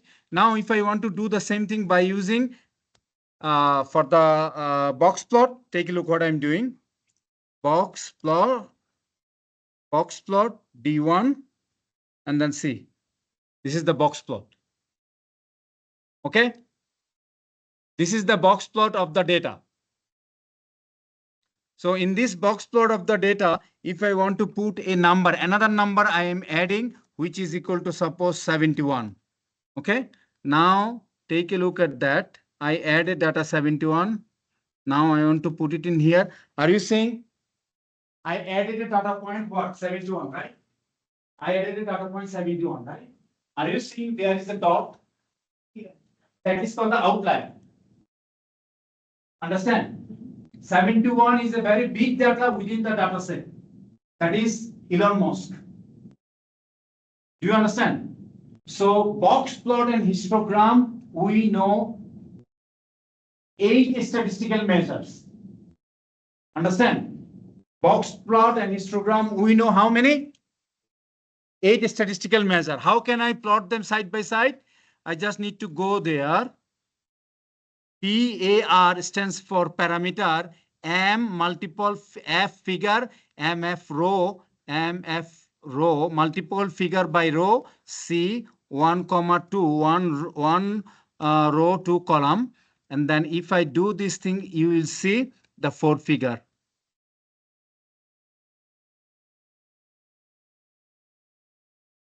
Let me MF row. I did not close it. I have to close it. Okay, I have to close it. Now, if I write it in here,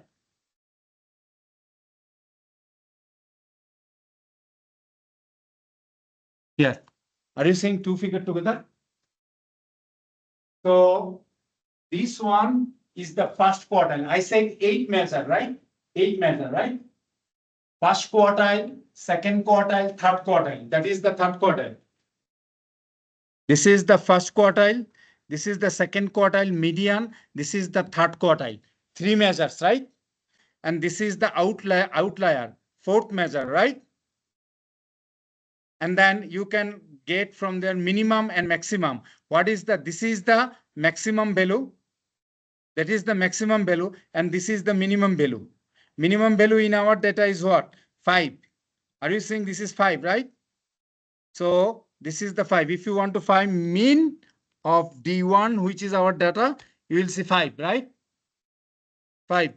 So that means you know minimum, maximum, outlier, first quartile, second quartile, third quartile.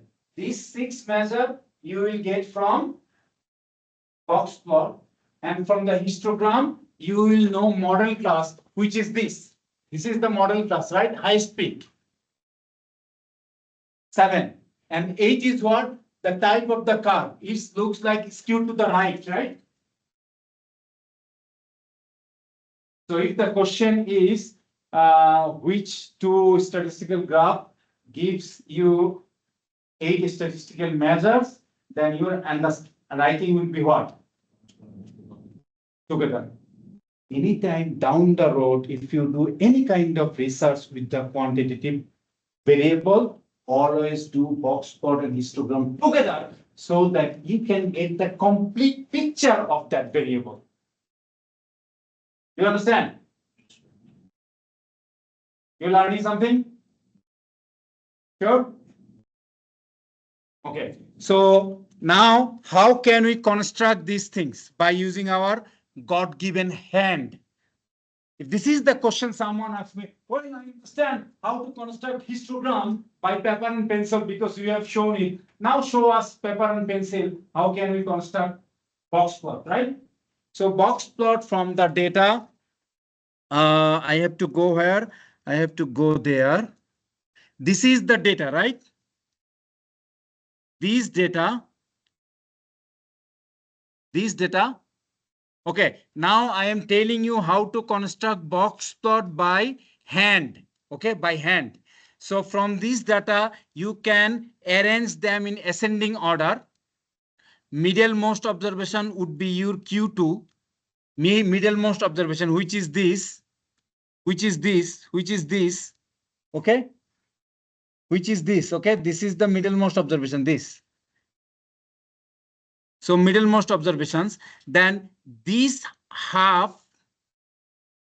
In this data, after arranging ascending order, you can find the middlemost observations of this, which is your Q1. And then that is the like the upper half, which you can make half Q3. Understand? So these data you can order in ascending order, right? You can arrange in ascending order, and middle one is your Q2, and then first half middle one is your Q1, second half middle one is your Q3. So Q1, Q2, Q3 is this one. This is my Q1, this is my Q2, this is my Q3, okay? So you created the box. Now how to draw the whisker? In order to draw the whisker, this is what you need to do. How to draw whisker? Now I am writing these things. How to draw whisker. Whisker. Okay. How to draw whisker. So let me tell you again. We have Q1, we have Q2, we have Q3. This is the thing I already have. Now the question is, how can I draw this line up to in here? How can I draw this line up to in here? These questions now I'm going to answer. Clear? So this is my Q1. This is my Q2. This is my Q3. Okay. Now see, I have to find lower inner fans. Lower inner fans what? Q1 minus 1.5 interquartile range. What is interquartile range? IQR. Interquartile range means Q3 minus Q1. Okay. I have the data. In that data, I have Q1 and Q3, right? So if you subtract Q1 from Q3, then you will get interquartile range. Okay. Understand? Then if you multiply interquartile range with 1.5, subtract it from Q1, you will get a value in there. Okay. This value. This is the value that you will get in there. Okay. Suppose you got here value equal to suppose 3.2. Or suppose you got here maybe 6. Suppose 6. Suppose 6 you found in here. Then you can find upper inner fans, which you can do Q3 plus 1.5 IQR. Okay, suppose you found it here 60. Okay, suppose this number is, suppose I just consider. Okay, ready? Are you ready to learn? This number is not the real number. I say suppose. Now, this is the most important part. Most students do not want to understand. Drag the whisker. Let me bring it in here. Drag the whisker to the maximum of the data within upper inner fence. What is the maximum of the data? Maximum is Okay, let me find the maximum of the data. Max D1. Okay, so not let me see short D1, control R. Okay, so 49, right? Are you seeing 49? So data I shorted, I got what? 49, right? 49. So 49. So remember, you keep in your head, 49 is my 71 is the maximum value, but that is outlier. Okay, 79 is the outlier, but minimum is the 5. Now come here in order to understand these things. Minimum is 5. Come in here. Drag the whisker to the maximum of the data within the upper inner fence. Upper inner fence 60, right? And maximum is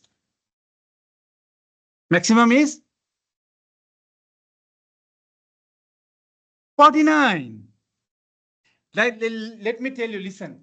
Drag the whisker to the maximum of the data within the upper inner fence. Upper inner fence 60. Do not drag it to 71, then you are destroying everything. Whole world is very beautifully running, but you are destroying everything. You understand what I said? Drag the whisker to the maximum of the data within the upper inner fence. Upper inner fence is what? 60. You can drag it to the maximum of the data within the upper inner fence, and then maximum is 49. Within the upper inner fence, maximum is, understand? If you drag it to the 71, that means you are destroying everything. You are not listening to your process. You understand? And drag the whisker to the minimum of the data within the lower inner fence. Lower inner fence is what? 6. And minimum is what? 7. Do you understand? So take a look at that. Minimum is 7. Minimum is 7, right? Minimum is 7. And then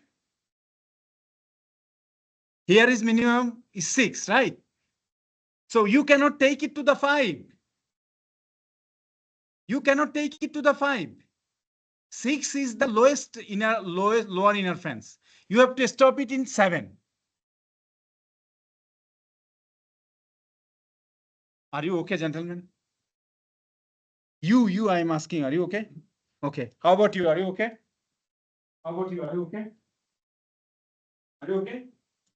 So that's the way in 25 years ago, when we were undergraduate students, we learned by paper and pencil. Computer was very expensive in 1996, 1997. And one computer is in there. Maybe during that time it was $2,000, $3,000, and continuously AC was running. In order to keep the computer running, AC was running 24 hours. And we as students, we just took like, oh, this is the computer. And now everyone has a multiple computer. Clear, right? How to draw box plot and histogram by using God-given hand as well as by using software we have learned. From the box plot and histogram, we know 8 statistical measure: minimum, maximum, first quartile, second quartile, third quartile, outlier, model class, and type of the frequency curve. Is it skewed to the right or skewed to the left or symmetric? Clear, right? So this part is done. Now, if we have a qualitative variable, what kind of graph we can do? We can do two kinds of graph for the qualitative variable. What are those? Those is known as the pie chart and bar chart. Okay, qualitative data. Qualitative data means what? Race is a qualitative data. D2 is the qualitative data. Suppose it has been written as L for Latino, L for Latino, L for Latino, and then C for Caucasian, C for Caucasian, and A for African American, A for African American, A for African American, and B for Brown Asian, BA for Brown Asian, BA Brown Asian, Brown Asian, and A for African, C for Caucasian, L for Latino, L for Latino, L for Latino, and then C for Caucasian, C for Caucasian, A for African, B, A for Brown Asian. So suppose this is the data. Okay. So control R, it is transferred. They are not taking L. They are not taking L. So what I'll have to do, I have to put a quotation mark there.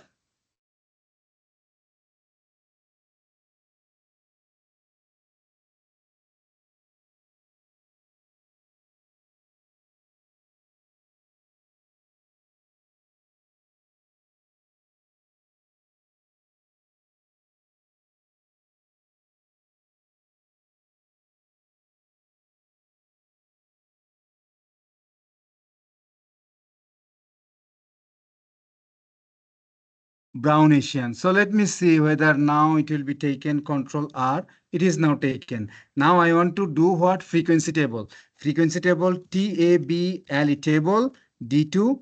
And this is the frequency table.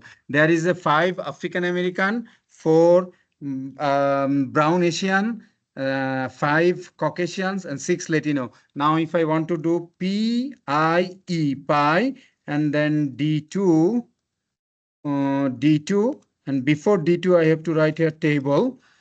I have to write here table, and then if I write in here and hit enter, and then pie chart, you will see this is the pie chart. So easy, right? So easy, right? R is beautiful. I will discuss more R, but now I just showed you some demonstration. Maybe second class or maybe at the end of the semester, I will discuss more, because your project you have to do by using R. There is no way. If you cry, oh, no, professor, I cannot do this, and being university presidents and dean other things, no, no, no, I'm not going to listen them. You have to learn these things. R and Python has the highest number of users. 90%, 85% people are using these things. MATLAB, you need money. These are expensive free. But you company, why you get a job, there's no one will give you 55. Okay? This is the golden opportunity. I know both Python and R.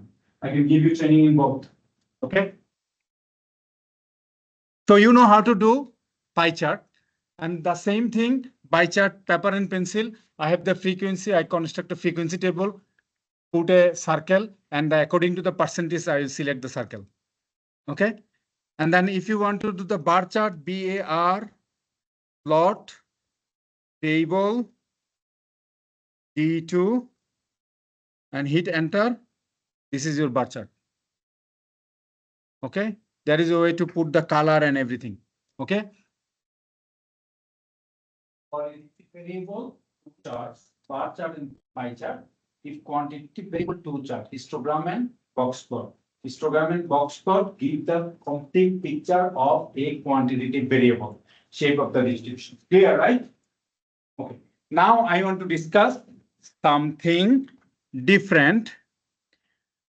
Okay, I have to go by the speed of light now in order to finish those things. Okay, so come in here.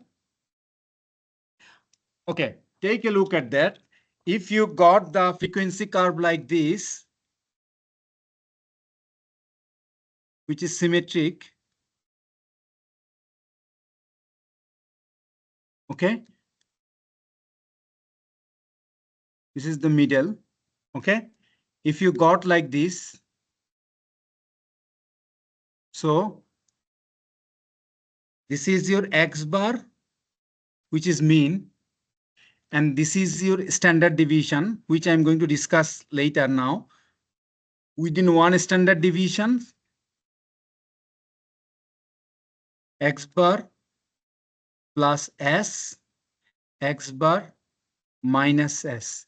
Within one standard deviation,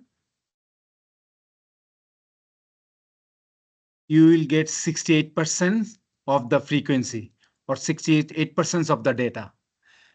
Okay, now listen. You have a quantitative variable. You constructed a frequency table, then histogram, then at the top middle point of each bar, you got the frequency curve. Frequency curve looked like symmetry, bell shape or mound shape. And then for that data, you compute mean X bar, and then you compute standard deviation S, which I'm going to discuss later. within one standard deviation from the mean, 68% of your frequency, 68% of your data fall. Clear, right? You understand? I will show you an example. Within two standard deviation, x bar minus 2s, x bar plus 2s. Within two standard deviation from mean, 95% data fall. What percent within two standard deviation? What percent? 95%. Within three standard deviation,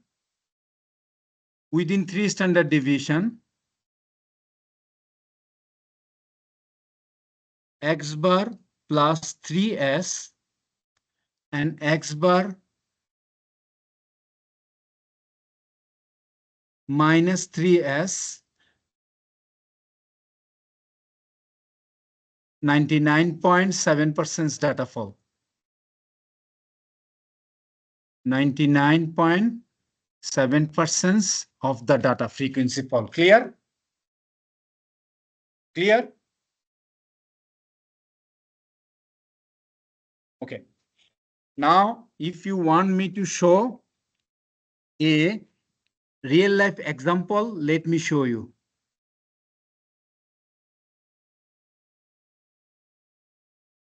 So I come in here. I want to generate a data or simulate a data. That simulation is N norm, R-O norm, R norm, R norm. I want to simulate 100 data points that has a mean 10 and standard deviation 5, or mean suppose 50, standard deviation 10. Okay, then this data has been selected. And now if I want to do the hist of S, you will see histogram looks like this. Okay, this is the histogram of X. Okay, looks like symmetric. Now come in here. I want to do short of S. So this is the shorting of the S. Okay, now shorting that ascending order. I just short these things. Okay, now within one standard deviation, I want to compute two range. X bar minus S, X bar plus S, and I want to compute among these data where approximately 68% of this fall within 1S. That is what I'm going to compute in order to convince you. Understand? This girl looks like lost. So these data I'm claiming this is symmetric. Okay, these data I'm claiming symmetric. Why? I generated the data by R norm 100 data I generated, which has the mean of 50 and standard deviation of 10. Okay, so now take a look at that. These data I want to construct mean of S minus SD of S. Okay, this is a 1, and then mean of S plus SD of S. Okay, 43.05 to 60.28, right? Okay, within one standard deviation, right? So I said between these two numbers, 68% of the data. Let me count the 43. So come here, 43, 43, 43, 43, 43, 43, 43.28, 43 point here. 1. So 1, 2, 3, 4, 5, 6, 7. 7, right? 8, 9, 10, 11, 12, 13, 14. Okay, here is 7, right? 1, 2, 3, 4, 5, 6, 7. There is 60. 60 is stopping in here. 60.28. 60.28 is stopping in here, right? So now 43.05. 43.05. 43.05. 43.05. Here, it starts in here, right? 43.05. So 43.23 is bigger than that one, right? This one. So from here to there, if you count, so let me count from here to there. 1, 2, 3, 4, 5, 6, 7, 8. There is 8, 9, 10, 11. Okay. So now 1, 2, 3, 4, 5, 6, 7, 8, 9. 1, 2, 3, 4, 5, 6. 54. 54 and 11. 60. 65. So close to 68%, right? So it is approximately. Do you understand what I said? I said within one standard deviation, approximately 68% fall. If you do more data, you will see more.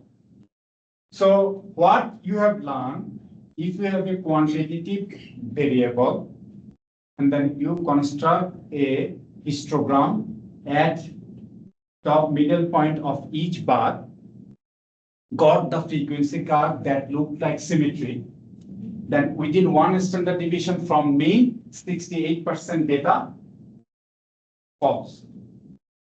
Within two standard deviations, 95% data fall. Within three standard deviation, 99.7%. This is approximately. Sometimes it could be maybe 70%, sometimes it could be 66%. But it is not a extremely difference. Understand, right? There should not be extremely difference. So 43.05, as you have seen, it starts in here. 1, 2, 3, 4, 5, 6, 7, 8, and then ends in 2.8 in here, 9, 10, 11, and then 1, 2, 3, 4, 5, 6, 7. 1, 2, 3, 4, 5, 6, 7. So that means it is 65%. Okay. So the reason I want to tell this, that empirical rule, this rule is known as the empirical rule. Empirical rule.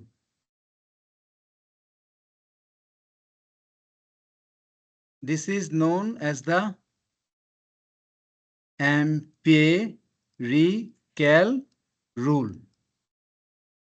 Okay.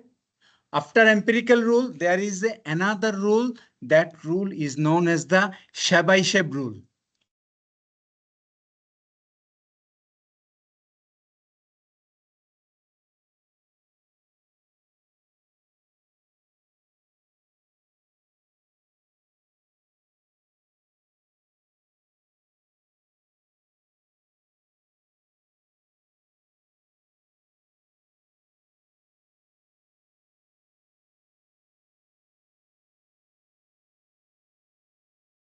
Chebyshev rule. Okay. So what does Chebyshev rules tell you? After drawing histogram, if you get a skewed to the right or skewed to the left, then what percents of data fall within different standard deviation? Understand? Previously, I showed you when your frequency curve is symmetric. Now, if your frequency curve is skewed to the right or skewed to the left, what percentage of data falls? Okay. So now that formula is, it is mathematically proven. I'm not going to show any mathematics. I'm just showing you the number. At least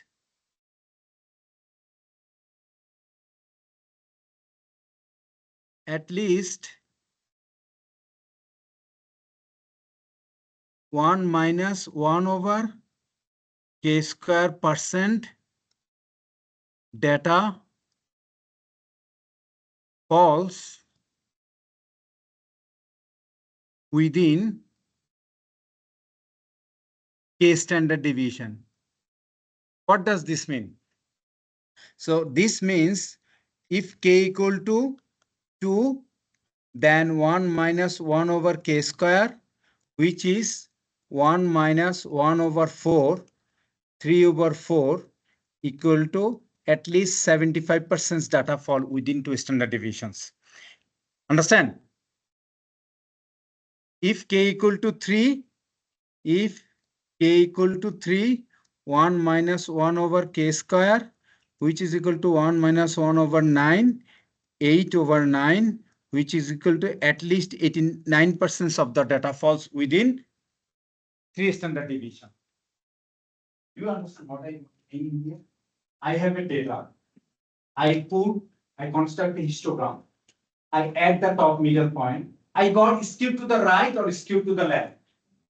Now, within what standard deviation, what percent data fall? That answer could be done by the Chebyshev rule. Chebyshev rule is saying 1 minus 1 over k square percentage data fall. K is the number of standard deviation. If k equal to 2 standard deviation from mean, 1 minus 1 over 4. That means 75% data fall. At least, there is a word at least 75% data fall. Do you understand? That is known as the Chebyshev rule. Are you okay? Are you understanding? I have discussed lot of material in this 8 page very quickly. And class is recorded. You must watch also the class that I will upload. Understand, right? So if I ask a reverse engineering question from this problem, how can you answer? I don't want to give you any further details. In your exam, if I ask you a reverse engineering questions for Chebyshev inequality, how can you solve? You have to solve the equation 1 minus 1 over k square. In your exam, if I give this, okay. After this, let me see what can I cover. Measure of dispersion. Now I will go. Okay, now I will go measure of dispersions and some of those things. Okay, measure of dispersion. Suppose there is a first group. I want to discuss the measure of dispersion. Group 1, and then there is a group 2. Understand? Group 1 has an average 50 and group 2 also has an average 50. Both group has the same average. If I ask you, there is a two group, first group which has an average 50, another group which also has an average 50. What is your opinion? What can you say? This is the average score of a test for the two groups. They are the same, right? You are saying they are the same. But now see how you will immediately change your mind. You will immediately change. This is 50, 51, 49, and 50. And this is 100, 1, 0, 99. This is the individual scores of the 4 students. Now what is your thought? I know you will change, you will click now. What is your thought now? What is your thought about two groups now? Out of 100. There 4 students took the exam out of 100. First group 4 students score 50, 51, 49, 50. Second group 100, 1, 0, 99. Change, right? First group is a group of students who perform on an average. Second group is a group of students which consist of extremely good students and extremely bad students. Bad student in the performance of exam. In their performance in the exam, right?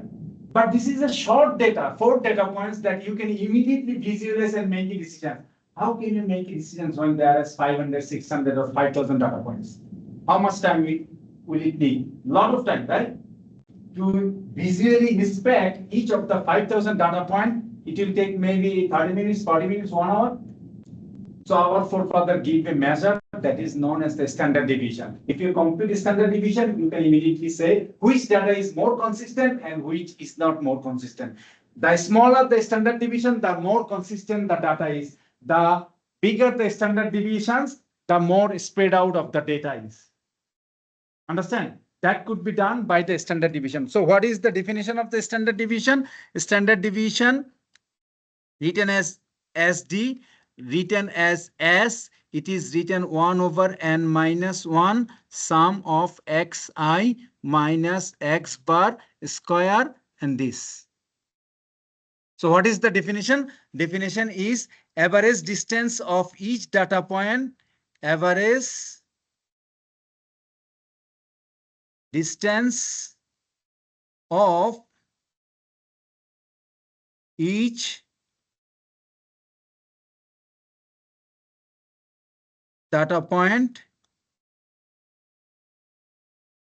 from its average. This is the definition. Now I have to explain this. What does this mean?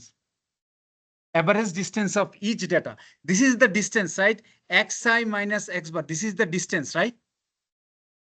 Okay. Average distance. So I am taking square and I'm neutralizing them by square root. Understand? So distance, average distance, average distance, average distance means this. Each data point, like each data point from its average, each data point from its average, each data point, distance of each data point from its average means this. This entire distance of each data point from its average means this. I square this and neutralize this by taking the square root, and this average means I am dividing it by n minus 1.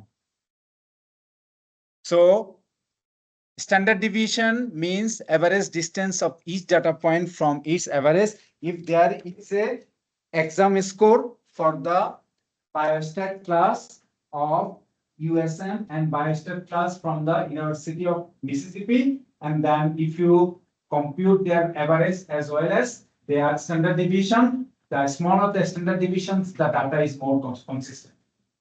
Okay, the square of the standard deviation is known as the variance. If you take out these things, and then it will become your standard variance.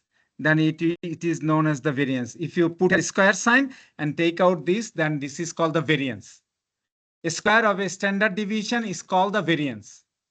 Okay, so you understand what is standard deviation is. Now, after standard deviation, I want to find the covariance. Covariance means what? Covariance is denoted by x comma y. It is written as x comma y. It is written as 1 n minus 1 sum of xi minus x bar yi minus y bar. Okay. Covariance means joint variability. What do you mean by joint variability? That means height is increasing, weight is increasing. Okay. Demand is increasing, price is increasing. Supply is increasing, price is decreasing. Joint variability is called the covariance. It is the mathematical formula for the covariance. Understand, right? The covariance can take value between negative infinity to positive infinity. It could be positive, it could be 0, it could be negative. If positive, covariance value, suppose covariance is 30, covariance is 0, covariance is negative 15. So negative 15 suppose. Okay. So covariance, suppose covariance of two variable is 30. So that means you say that two variables are positively correlated. One is increasing, other is also increasing.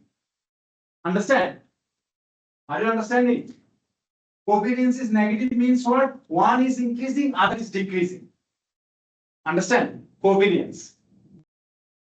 Covariance has a limitation. What is the limitation? Limitation is that you cannot, it can be very big number, it can be very small number, and covariance 0 means there is no relationship between them.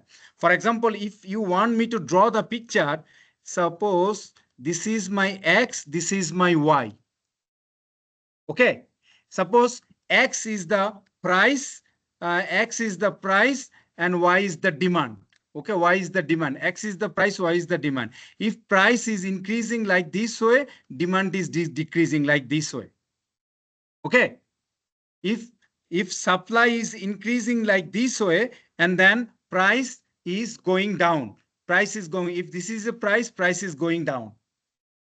Okay, and then demand is increasing like this way, demand is increasing, and then price is going up like this way. So joint variability is done by the covariance. Understand? Joint variability is done by the covariance. So covariance can tell you whether two variables are positive or negatively, or there is no relationship. This is what you can learn from the covariance. but covariance cannot tell you how strongly positively correlated, how strongly negatively correlated. Those things cannot be done from the covariance. Understand? In order to compute that, there is another measure known as the correlation coefficient, which is like this: x comma y, okay, then sum of xi minus x bar, yi minus y bar, and sum of xi minus x bar square, sum of yi minus y bar square. So this is what known as the correlation coefficient. So this correlation coefficient can take value -1 to +1. If correlation coefficient value is -1, highly negatively correlated, perfectly negatively correlated. If it is +1, perfectly positively correlated. If it is 0, there is no correlation. If this value is 0.9, like 0.90, highly positively correlated. If it is -0.9, highly negatively correlated. If it is between 0.75 to 0.90, then you can say that fairly positively correlated. If it is between 0.50 to 0.75, fairly highly positively correlated. If it is negative 0.75, -0.75 to -0.50, then you can say fairly negatively correlated. So from the correlation coefficient, you can tell how strongly positively correlated, how strongly negatively correlated, but you cannot tell how strongly or how strongly positively or how strongly negatively correlated from the covariance. From the covariance, you can only tell whether two variables are positively correlated or negatively correlated, or there is no correlation. This is the limitations of the covariance. If I ask you what is the limitation of the covariance, this is what you have to write. Understand? What is the limitation of the covariance? You have to write that covariance cannot tell how strongly positively two variables are correlated or how strongly negatively two variables are correlated. That cannot be said from the covariance. Covariance can tell only whether two variables are positively correlated or negatively correlated. But how strongly positively or how strongly negatively can be done by using correlation coefficient, which takes value x and y. Okay. So in the R, how to compute the standard deviation? If you just write here SD, then you can do. For example, see empty cars data, head empty cars. This is the built-in data. Okay. If I want to find the covariance of MPG and then covariance of DISP with the empty cars is the name of the data, and then empty cars with the name of the data. If this is what, if you can see, we can see there is a covariance like this, a very big negative number, right? But if I change it to core, it is between, if I want to change it to core, see, it is highly negatively, right? Are you saying first one I find the covariance, next one I find the correlation, right? Correlation coefficient lies between -1 to positive. So the more negative value, the more negatively highly correlated. The more positive value, the more positively highly correlated. So you understand the limitation of covariance, right? Okay. After this, I think I have 10 minutes, and within 10 minutes, I think I can finish rest of the thing. Yeah, so almost done. Odds. What is odds? Odds and odds ratio. So in this classroom, we are altogether 8 persons, right? in this classroom, we are altogether 8 person, right? So odds of boys or men. What is in this out of 8? 1, 2, 3, 4, 5. 5 of them are boys and 3 of them are girls. This is the odds of boys. Understand? So this could also be expressed as a percentage of male versus female. For percentage of like the probability of male versus female, there are 5 male out of 8 persons. There are 3 female out of 8 persons. So odds means what? Odds of boys. So if I ask you odds of girls, 3 will be in the numerator and then 5 will be in the denominator. Understand? Are you understanding? Odds. Now odds ratio. How can I find odds ratio? For example, in this classroom, we have, this is the odds of smoker for the man, odds of smoker for the female. Okay, so odds ratio of the smokers. So there are, so odds of smoker, suppose out of smoker, like the 3 is non-smoker. Now, so 3 is non-smoker, 2 is a smoker. So odds of smoker among boys, and then odds of smoker among girls. So there is a 3 girl. Suppose 1 is a smoker, 2 is non-smoker. This is the odds ratio. So if you read this in here, odds ratio, take a look at that one. Odds ratio. The odds ratio is defined as the ratio of the odds of A in the presence of B and odds of A in the absence of B. So this is the way. Then there are 50 smokers among 300 males. So that means among the male 50 smoker, among the female there are 35 smoker. So that is what we put there. Now we have written his odds ratio for the smoker. Understand, right? If you read this document, you would not have a problem in understanding this. So again, let me again explain these things to little bit. In this classroom, we have odds of boys because we are altogether 8. Among 8, there are 5 boys, 5 male and 3 female. So odds of boys is this. If you find odds greater than 1, so that means more in favor of that. So odds is obtained there. It can also be expressed in terms of the probability. Out of 8 persons, 5 male. So probability of a male and probability of a female.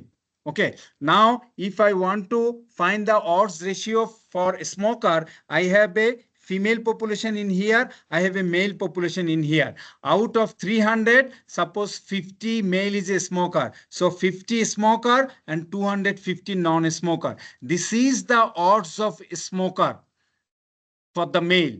And this is the odds of the smoker for the female. Suppose out of 100 female, out of 130, there are 100 non-smoker and 30 smoker. So this is the odds ratio of the smoker for the boys with respect to the girls. Okay. So after this now false positive means what? Suppose we all went to a doctor for testing our COVID virus. Okay. And then I do not have a COVID. They said, no, you have a COVID. So I'm a false positive. Understand? All of us went to the doctor. They tested us and I do not have a COVID, but they said you have a COVID. That is called a false positive. Are you okay? Similarly, false negative. I have a COVID, but they said you do not have a COVID. Okay. And true positive means what? That means you really have a disease and it is identified by the medical test. Okay. So this is what called the True positive. So these are the questions is coming. I can give you some number in your exam. Then you have to compute false positive, false negative, true negative, and true positive. So, and this is the formula to compute these things. This is the formula to compute these things. False positive and sensitivity analysis. Now take a look at that. What do you mean by sensitivity analysis? So disease, no disease. This is a category, right? Disease, no disease. I want to see disease and no disease by race. For African American, how the disease and no disease work. For the Caucasian, how the disease and no disease work. For the Hispanic, how the disease and no disease work. That is called the sensitivity analysis. You are doing all types of analysis to check which group has more prone to be affected by a specific disease. So that is why sensitivity analysis is a method used to determine how different values of an independent variable, race is independent variable, affect a particular dependent variable. In essence, it's explore the what if scenario if changing input parameters and observing the resulting changes in model output. This helps to understand the robustness of model and identify. So these are some definitions. These are highly associated with the biostatistics. Odds ratio, false positive, false negative, sensitivity, spacity. So true negative, true positive. True positive is called the sensitivity. True negative is called the spacity. Spacity. Okay. And then propensity score is what? Suppose randomization is not possible in such a cases. So we want to, there is a patients. I cannot like randomly assign treatment to the people. In such a cases, based on some predictor, I can compute, I can calculate like predictive probability. Based on the higher probability, I can assign the medicines to some people, and low probability, I can assign the medicines to some other people. That is what known as the propensity score. Remember, as it is a biostatistics class, once you finish those jobs, and these are the questions you will be asked during your first round of interview. Do you have any analysis? Do you understand what is propensity score? Do you understand what is true positive? What is sensitivity? What is true negative? What is odds? What is odds ratio? Please become a master on these things. And the 20 questions, I will give few questions from there. This will be the fundamentals of all biostatistics classes. How much time I have? 1 more minute. What else I can say? So let me see. No, I think I cover everything. So next class I will start maybe R. Okay. So this class has only 7 students or more students? Just 7? That's fine. So next class we will begin R and Python from the scratch, and please try to attend. You will not be unhappy. I give you guarantee. If you are unhappy at the end of the class, let me know. I will buy you coffee, or maybe I will buy you maybe Subway, or maybe a burger. Maybe I will take you for dinner. You will be happy.